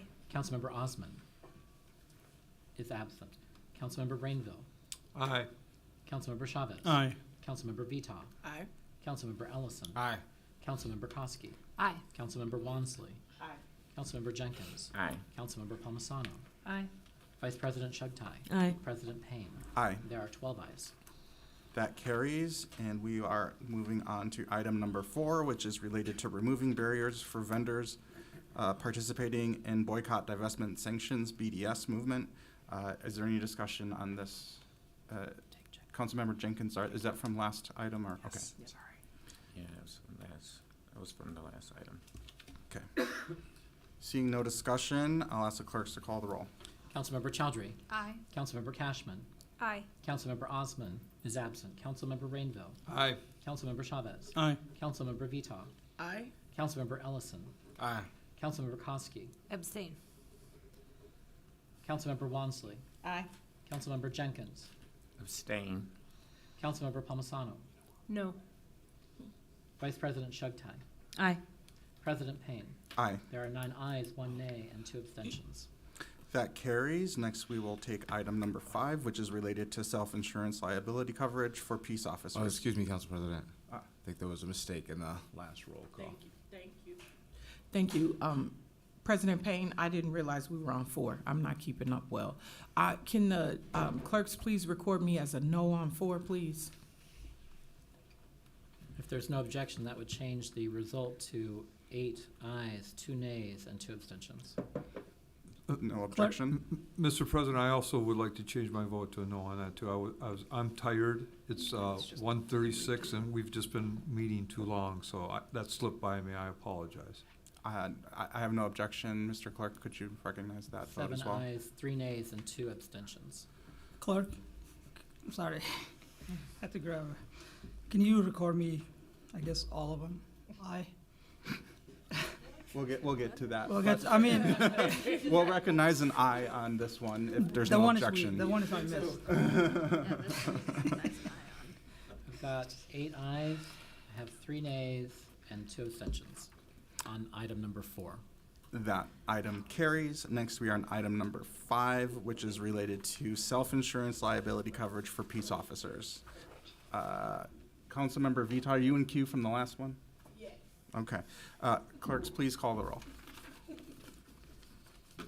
On IGR item 5, Councilmember Chowdhury. Aye. Councilmember Cashman. Aye. Councilmember Osman. Aye. Councilmember Rainville. No. Councilmember Chavez. Aye. Councilmember Vita. No.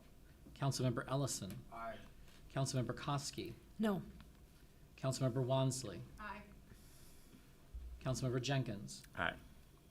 Councilmember Palmisano. No. Vice President Shugtai. Aye. President Payne. Aye. There are 9 ayes and 4 nays. That carries. The next item is item number 6, related to allocating funding to support the Minneapolis transgender and gender nonconforming community. Is there any discussion on this item? Seeing none, I'll ask the clerks to call the roll. Councilmember Chowdhury. Aye. Councilmember Cashman. Aye. Councilmember Osman. Aye. Councilmember Rainville. Aye. Councilmember Chavez. Aye. Councilmember Vita. Aye. Councilmember Ellison. Aye. Councilmember Koski. Aye. Councilmember Wansley. Aye. Councilmember Jenkins. Aye. Councilmember Palmisano. Aye. Vice President Shugtai. Aye. President Payne. Aye. There are 13 ayes. That carries, and that item is adopted. Next, we will be taking item number 7, which is related to bodily autonomy and access to gender-affirming care. Councilmember Chowdhury. Thank you, President Payne. I just want the clerks to clarify for the record that this is specifically talking about the intersex community of Minneapolis and Minnesota and the gender nonconforming community. I would love that inclusion in the record. Okay. Did the clerks get that note? The language we have is adding a sentence saying supporting legislation that guarantees the bodily autonomy of intersex youth and pathways to accessing gender-affirming care. Does that need a second? That is the motion before you. Okay. Sorry, it just looks different in what we're amending. Okay, gotcha. Okay. Seeing no other discussion, I will ask the clerks to call the roll. Councilmember Chowdhury. Aye. Councilmember Cashman. Aye. Councilmember Osman. Aye. Councilmember Rainville. Aye. Councilmember Chavez. Aye. Councilmember Vita. Aye. Councilmember Ellison. Aye. Councilmember Koski. Aye. Councilmember Wansley. Aye. Councilmember Jenkins. Aye. Councilmember Palmisano. Aye. Vice President Shugtai. Aye. President Payne. Aye. There are 13 ayes. That item carries, and the next item is item number 8, which is related to protections for renters. Is there any discussion? Seeing none, please call the roll. Councilmember Chowdhury. Aye. Councilmember Cashman. Aye. Councilmember Osman. Aye. Councilmember Rainville. Aye. Councilmember Chavez. Aye. Councilmember Vita. Aye. Councilmember Ellison. Aye. Councilmember Koski. Aye. Councilmember Wansley. Aye. Councilmember Jenkins. Aye. Councilmember Palmisano. Aye. Vice President Shugtai. Aye. President Payne. Aye. There are 13 ayes. That item carries. Next, we will take up item number 9, which is related to land value tax. Is there any discussion? Seeing none, I'll ask the clerks to call the roll. Councilmember Chowdhury. Aye. Councilmember Cashman. Aye. Councilmember Osman. Aye. Councilmember Rainville. Aye. Councilmember Chavez. Aye. Councilmember Vita. No. Councilmember Ellison. Aye. Councilmember Koski. Aye. Councilmember Wansley. Aye. Councilmember Jenkins. Aye. Councilmember Palmisano. Aye. Vice President Shugtai. Aye. President Payne. Aye. There are 12 ayes and 1 nay. That item carries. Next, we will take up item number 10, which is related to bonded investment for the purchase of Smith Foundry. Is there any discussion? Seeing none, I'll ask the clerks to call the roll. I do have a question. I'm sorry. Councilmember Jenkins. Bonded investment for who to purchase Smith Foundry? The city? I'm not clear who we're trying to. I will recognize the author, which I believe is Councilmember Chavez. Thank you, Council President Payne. Councilmember Chowdhury and I are both authors. This is basically supporting legislation that the state legislature is crafting right now to purchase the Smith Foundry. This is work that Representative Aisha Gomez is moving forward. So this is us showing support for that legislation when it comes before us, when it comes before them. For the state to purchase that? The state will be moving a bill to purchase Smith Foundry with bonding allocations, and that's a legislative bill that Representative Aisha Gomez is moving forward. Because typically in the bonding, they would support the bonding, but someone has to be responsible for the bonding. And if it's the city of Minneapolis, I will just point out an example of us having a bonding relationship with the Cow Center, and now that operating organization has pulled out, and now the city owns this property.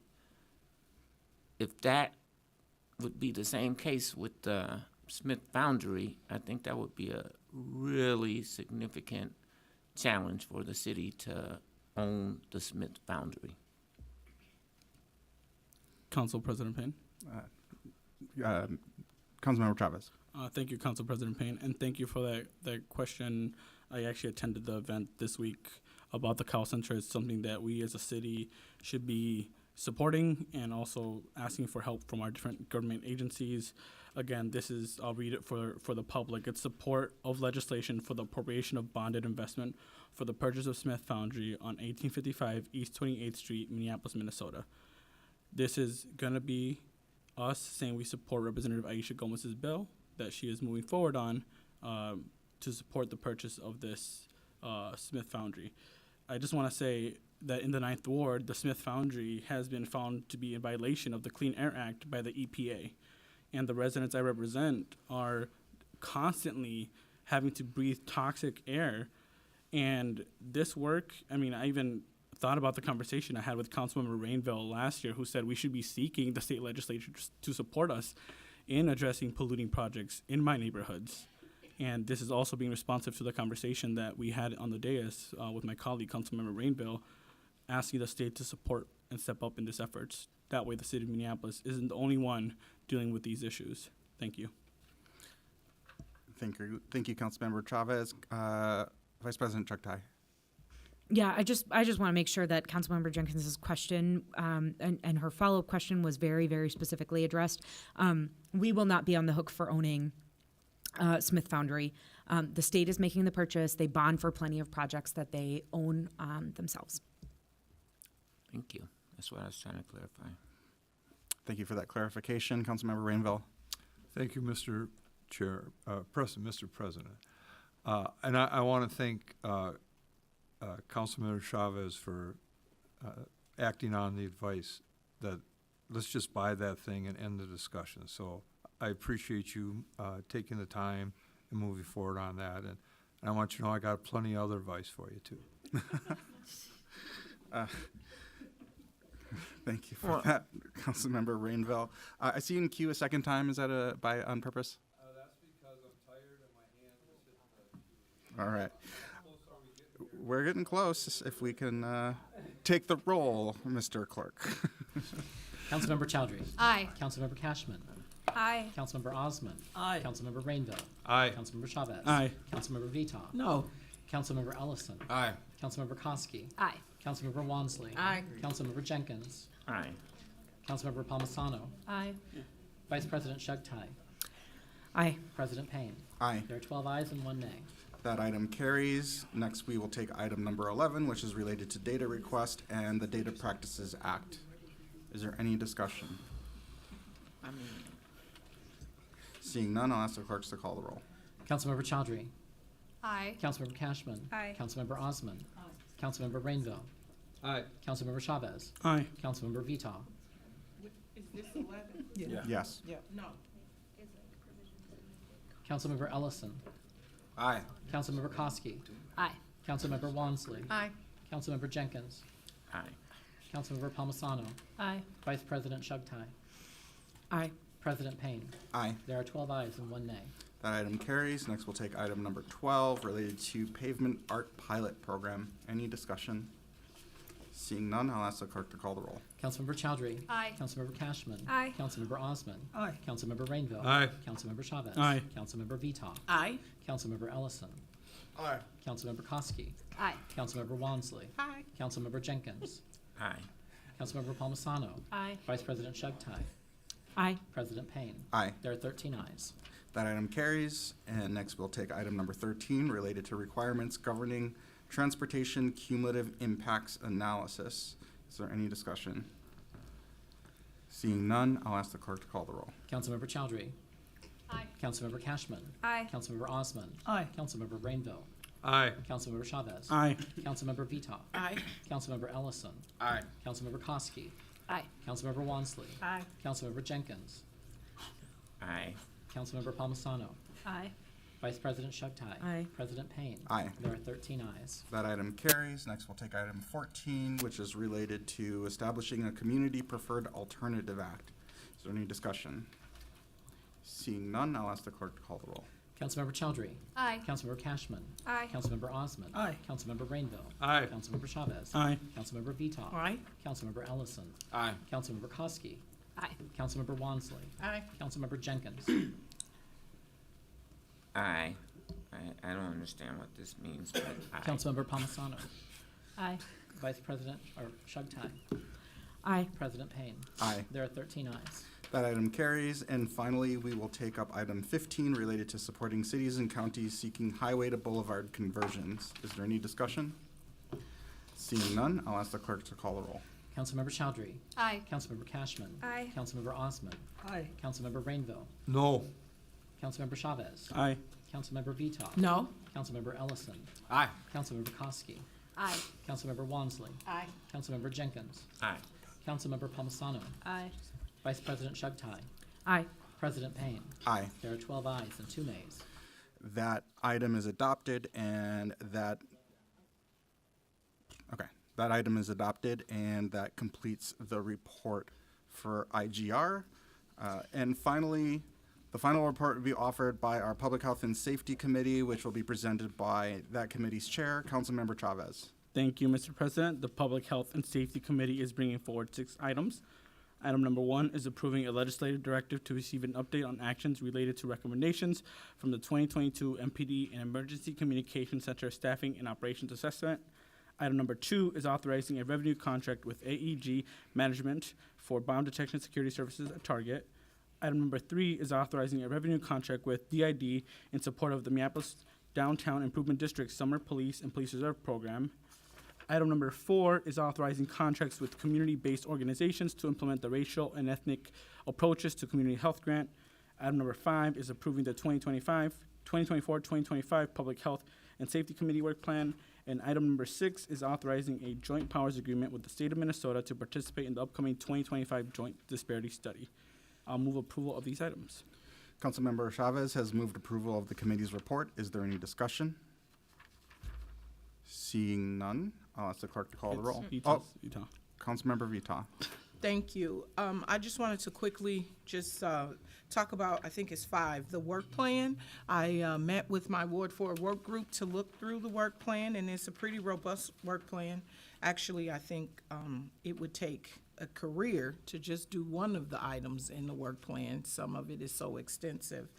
So I'm not going to be supporting this today because, again, I feel like this gives false hope to people that we could potentially do all of the items that are in this work plan in a 2-year period of time. And then secondly, I don't see anywhere where our police department fits into this work plan. So in particular, the item around gun violence, I didn't see anything that acknowledges our police department, and that would be one area. If nothing else, I would see that area as a place where we would use our police department to help with that, because they also, that's a priority for them. They have the ability to go and take weapons from people and do all of these things that I would not expect unarmed workers to do.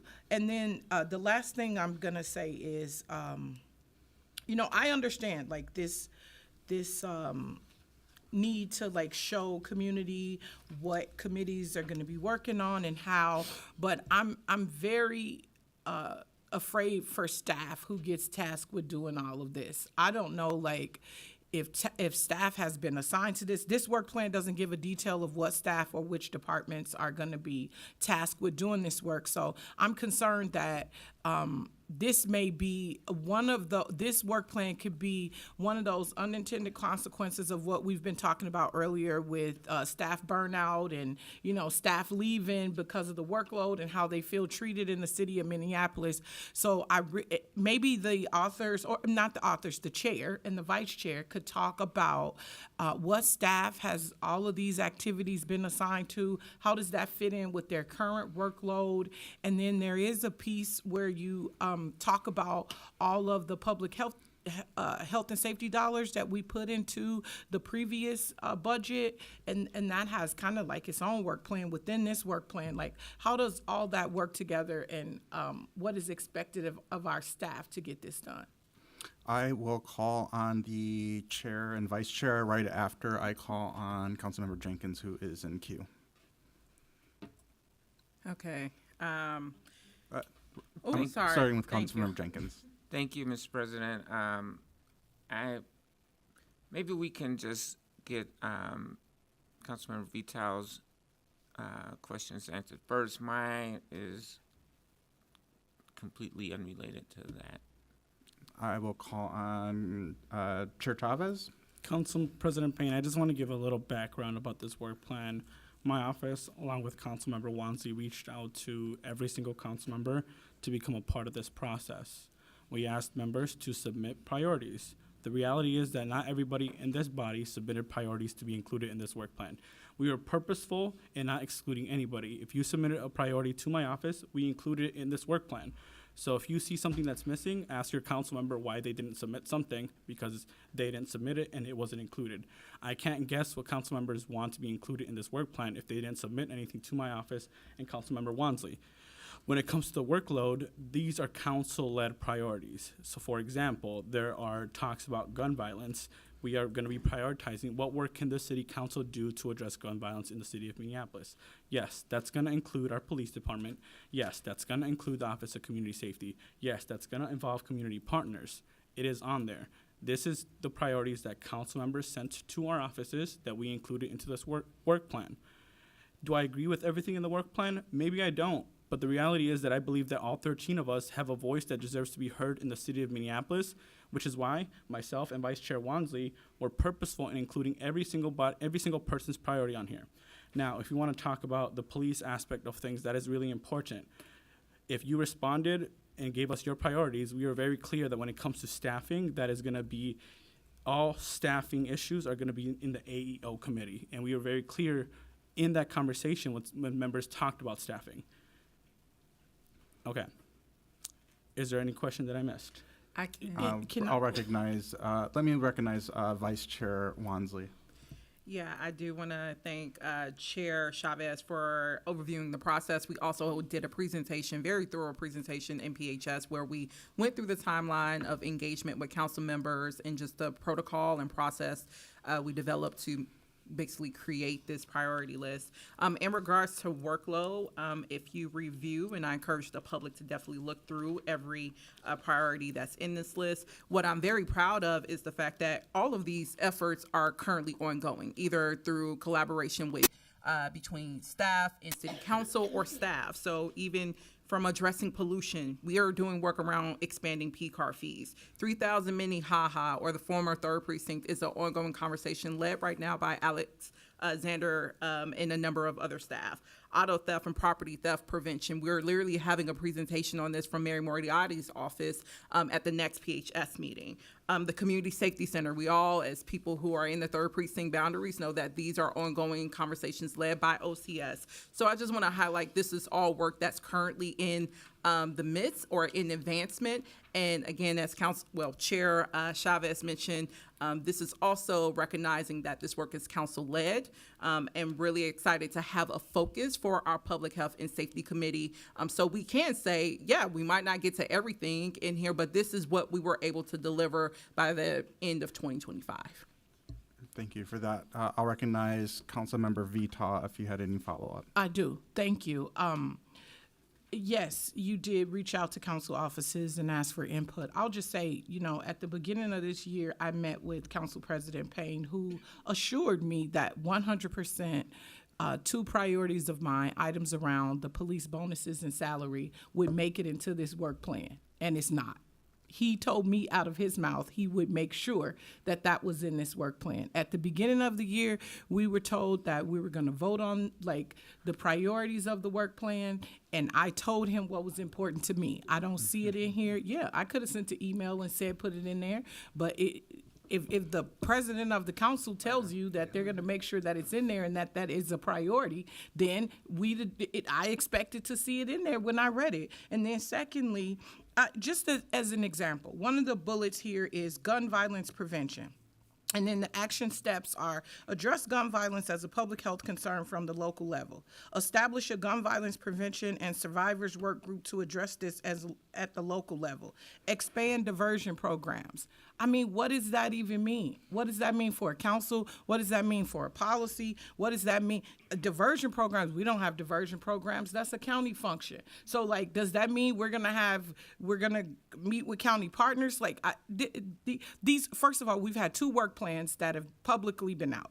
We have another one coming that I've reviewed. There's no consistency in these work plans. Some have the staff that are going to participate in them and who's going to do it. Some just have a whole bunch of words that, I mean, just because you put something down on paper doesn't make it happen. There's got to be action behind things. There's got to be people who are available and able to do the work. Like, I don't get it. This is a lot of stuff. And like I said, when I started out, this is one of these boxes is a career's worth of work. Like, you can just all of us can take one and we can work for the rest of our career on these things in one box. I am going to recognize, well, first, we have Councilmember Jenkins still in queue. I want to recognize that. And you did invoke something. I think Councilmember Chavez already spoke to this. Staffing is going to be in the Administration and Enterprise Oversight Committee. So when I raised public safety staffing and retention with Chair Chavez, it was referred to the AEO committee, of which we've already actually taken up some significant work in addressing retention and all things employment, as evidenced by the amendment that Councilmember Koski brought forward, which is making it a much more comprehensive approach. So that also includes public safety in that work. So you're saying to me today, the conversation we had in January, the answer to that is it's going in AO, and you just decided to tell me that right now. And not like this whole time, what you said to me, that this was going to be on this work plan. I'm going to call on Councilmember Chavez, and then I'm not talking to him. I'm talking to you because you and I had the conversation about this. I'm asking you a direct question because you and I had a conversation. He was not there. I don't need him to answer the question that me and you had a discussion about. And we're going to use the queue to make sure that we're managing this conversation. And we need to also still revisit Councilmember Jenkins, who's already been patiently But waiting you in the haven't queue. answered my question. Councilmember Chavez. Council President Payne, thank you. If members participated through the Public Health and Safety Committee work plan process, they would know that retention and recruitment of city employees overall, we're going to be going to the AEO committee. Councilmember Vita personally did not reach out about the Public Health and Safety Committee work plan, did not submit any priorities. For example, Councilmember Koski, Councilmember Cashman, Councilmember Chowdhury, Councilmember Rainville all talked about police recruitment strategies. And I emailed all 4 of them personally and saying, please submit this priority to Councilmember and Chair of the AEO committee, Councilmember Wansley. They have those emails. I have those emails here as well. They were referred because they engaged in the process. I cannot guess what members want if they did not engage after multiple emails. That is not up to me to decide and have a magic wand to decide what to put in this work plan if they did not engage. Why do you keep letting him insert himself into a conversation that you and I had? I'm not talking about him. I'm talking about you. Councilmember Vita, please, we need to respect the queue. No, you need to respect my question. He has nothing to do with this. He keeps saying, I didn't respond to his email. What did I tell you? I don't feel comfortable communicating with him like that. I don't want a meeting like that. So you told me that you were going to make sure that my items, because you agreed with what we talked about, you thought they belonged on it. And you keep letting him say that I didn't reach out to him. I did not. I reached out to the president of this council who assured me that this would be on the work plan, who is just telling me now 2 months later is going to AO. I shared your perspective. If you're going to preside over this body, you need to be fair. Councilmember Vita, we need to respect the queue, and we need to respect the role of the chair. And I will answer this question. I brought that item to Chair Chavez at the early stages of the development of the work plans. We both agreed that this was better handled in AEO, where it could have a comprehensive approach to our entire staffing needs. And that was the decision that was made by the chair as the best way to get that project done. And so that's not reflected in the PHS work plan, but will be reflected in the AEO work plan. That is the answer to your question, and now I'm going to go back to Councilmember Jenkins. Thank you, President Payne. I was just going to speak to item number 6, the Joint Powers Agreement and Common Interest Agreement for a Joint Disparity Study, which I think is a really important study for us to have. It essentially tracks the amount of dollars that the city, the county, the state, the University of Minnesota, all these large employers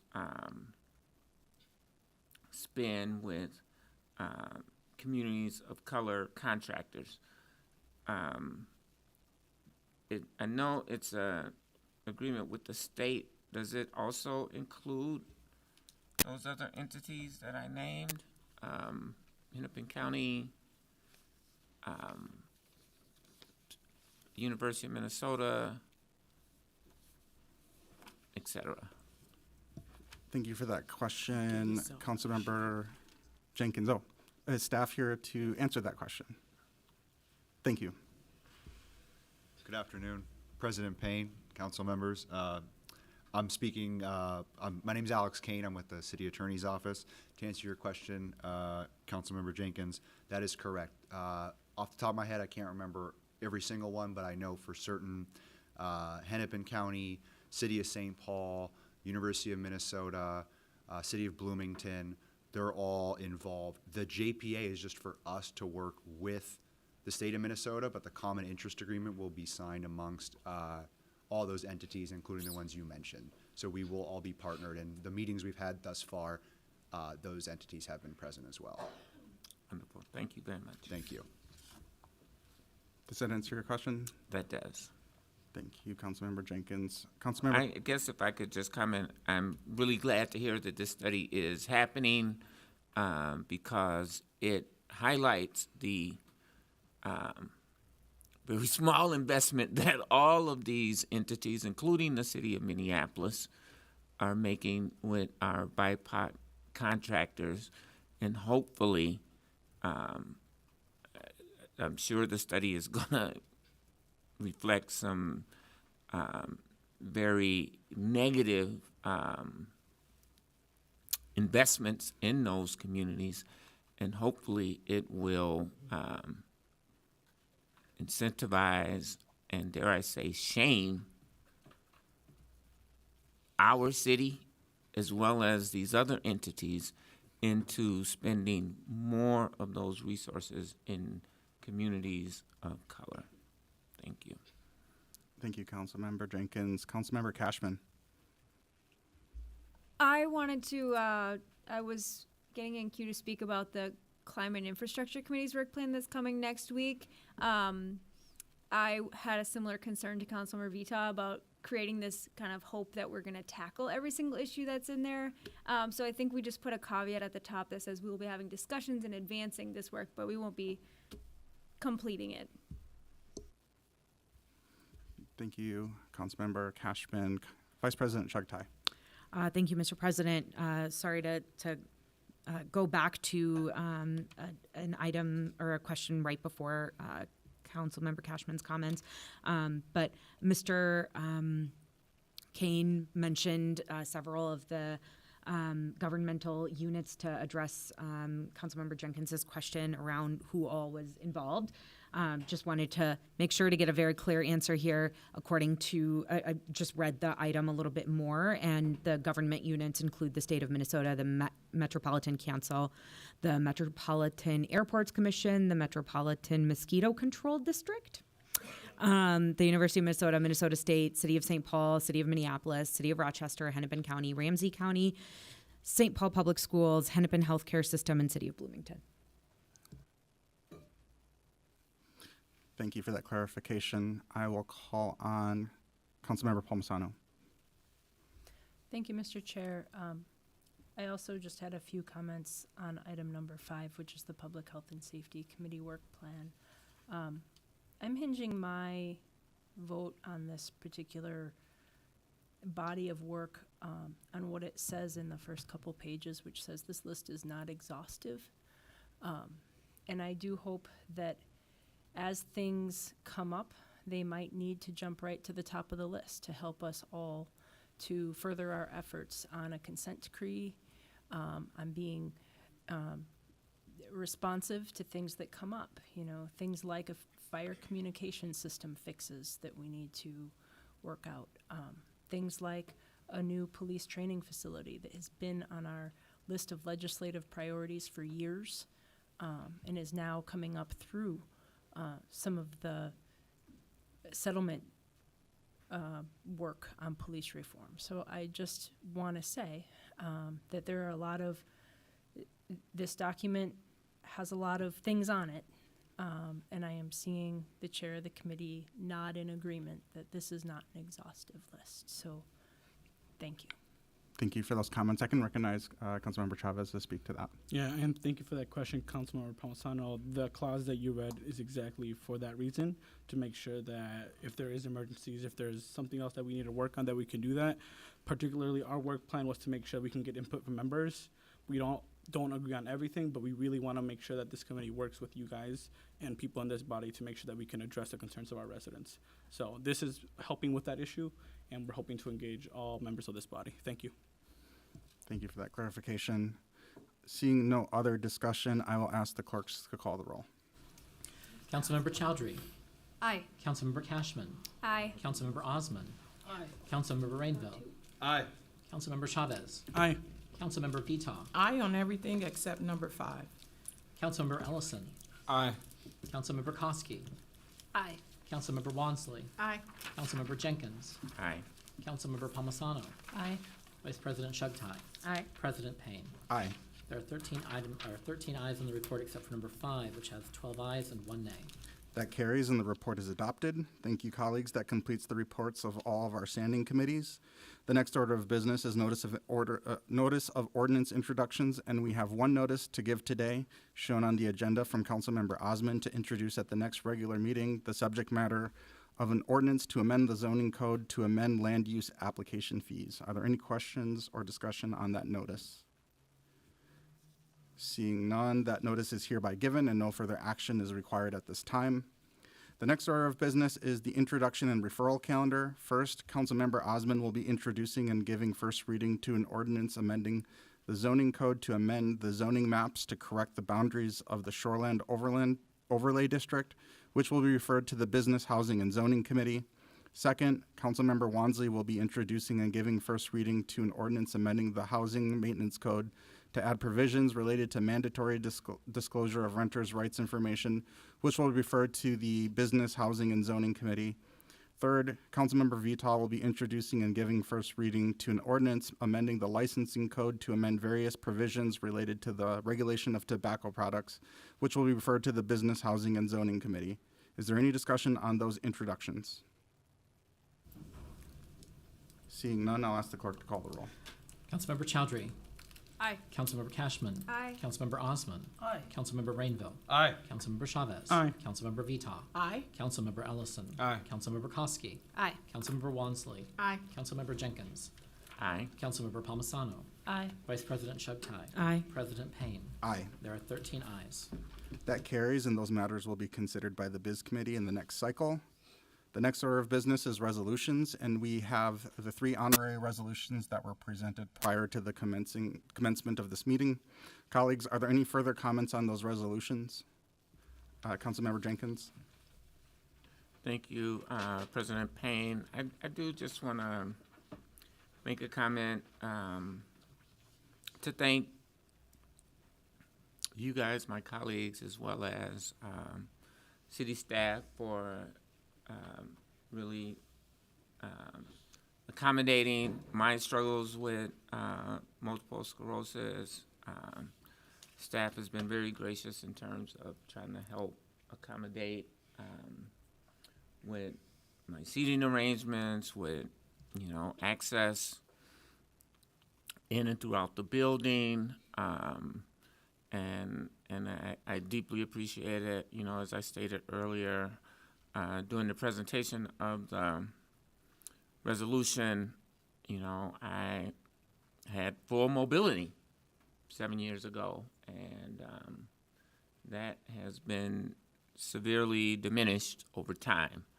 And so I really do appreciate the support of all of you guys in helping me to manage this, as we stated in the resolution, debilitating disease. So just want to add that. Thank you. Thank you, Councilmember Jenkins. May I have a motion to approve these resolutions? Please, so moved. Second. Clerks, please call the roll. Councilmember Chowdhury. Aye. Councilmember Cashman. Aye. Councilmember Osman. Aye. Councilmember Rainville. Aye. Councilmember Chavez. Aye. Councilmember Vita. Aye. Councilmember Ellison. Aye. Councilmember Koski. Aye. Councilmember Wansley. Aye. Councilmember Jenkins. Aye. Councilmember Palmisano. Aye. Vice President Chugtai. Aye. President Payne. Aye. There are 13 ayes. That carries, and those resolutions have been adopted. Finally, we have a request for a closed session today. So before we recess for that closed session, I'll ask if there's any announcements from council members. Seeing none, we will move on. With that, we've completed all items of our agenda and will now consider the request for a closed session, which is to receive a labor relations update on mediation with the police officers unit and one litigation matter as listed on the agenda. Before I move to close the meeting, I'll recognize the city attorney to provide the legal basis for the requested closed session. Thank you, Council President Payne.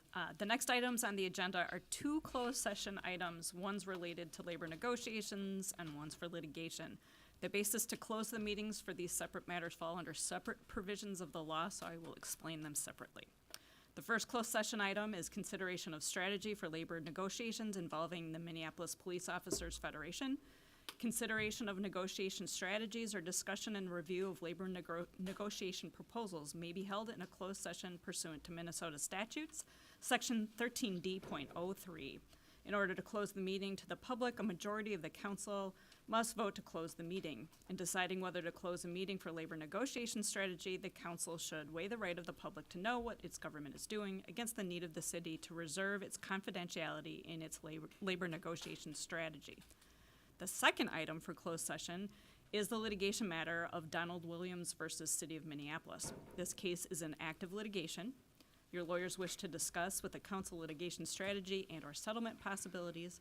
Accordingly, under the Minnesota Open Meeting Law, Minnesota Statute Section 13D.05, Subdivision 3B, the council may, upon a proper motion, close the meeting for the purposes of attorney-client communication as permitted by the attorney-client privilege. In considering the motion, the council should weigh the right of the public to know what its government is doing against the need of the city to preserve the confidentiality of its discussions with its attorneys. Thank you, Madam City Attorney. I move that our public meeting be closed as authorized under the provision of the open meeting law, specifically Minnesota Statute Section 13D.03, for the purpose of discussing labor negotiations and strategies relating to the collective bargaining agreement with the police officers unit and 13D.05, Subdivision 3B, to receive a briefing on the litigation matter of Donald Williams v. City of Minneapolis. May I have a second to that motion? Second. The clerk will call the roll. Councilmember Chowdhury. Aye. Councilmember Cashman. Aye. Councilmember Osman. Aye. Councilmember Rainville. Aye. Councilmember Chavez. Aye. Councilmember Vito. Aye. Councilmember Ellison. Aye. Councilmember Koski. Aye. Councilmember Wansley. Aye. Councilmember Jenkins. Aye. Councilmember Palmisano. Aye. Vice President Chugtai. Aye. President Payne. Aye. There are 13 ayes. That carries, and we will now close the public portion of our meeting and convene in closed session. For the viewing public, I will note that the broadcast of this meeting will continue, and the council will reconvene in public after we've concluded the closed session. Thank you.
Tech team, 1 minute.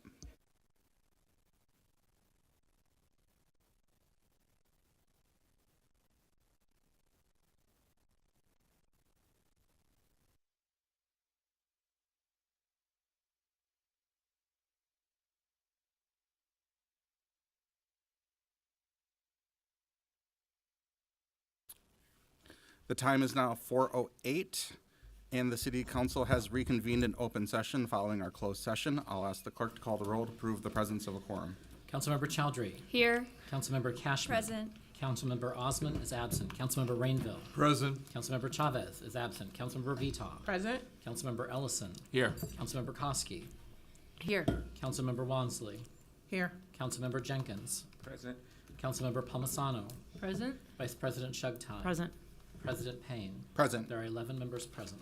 Let the record reflect we have a quorum. We have no further business to come before the council, and without objection, this meeting is adjourned. Thank you, everyone. Have a great weekend.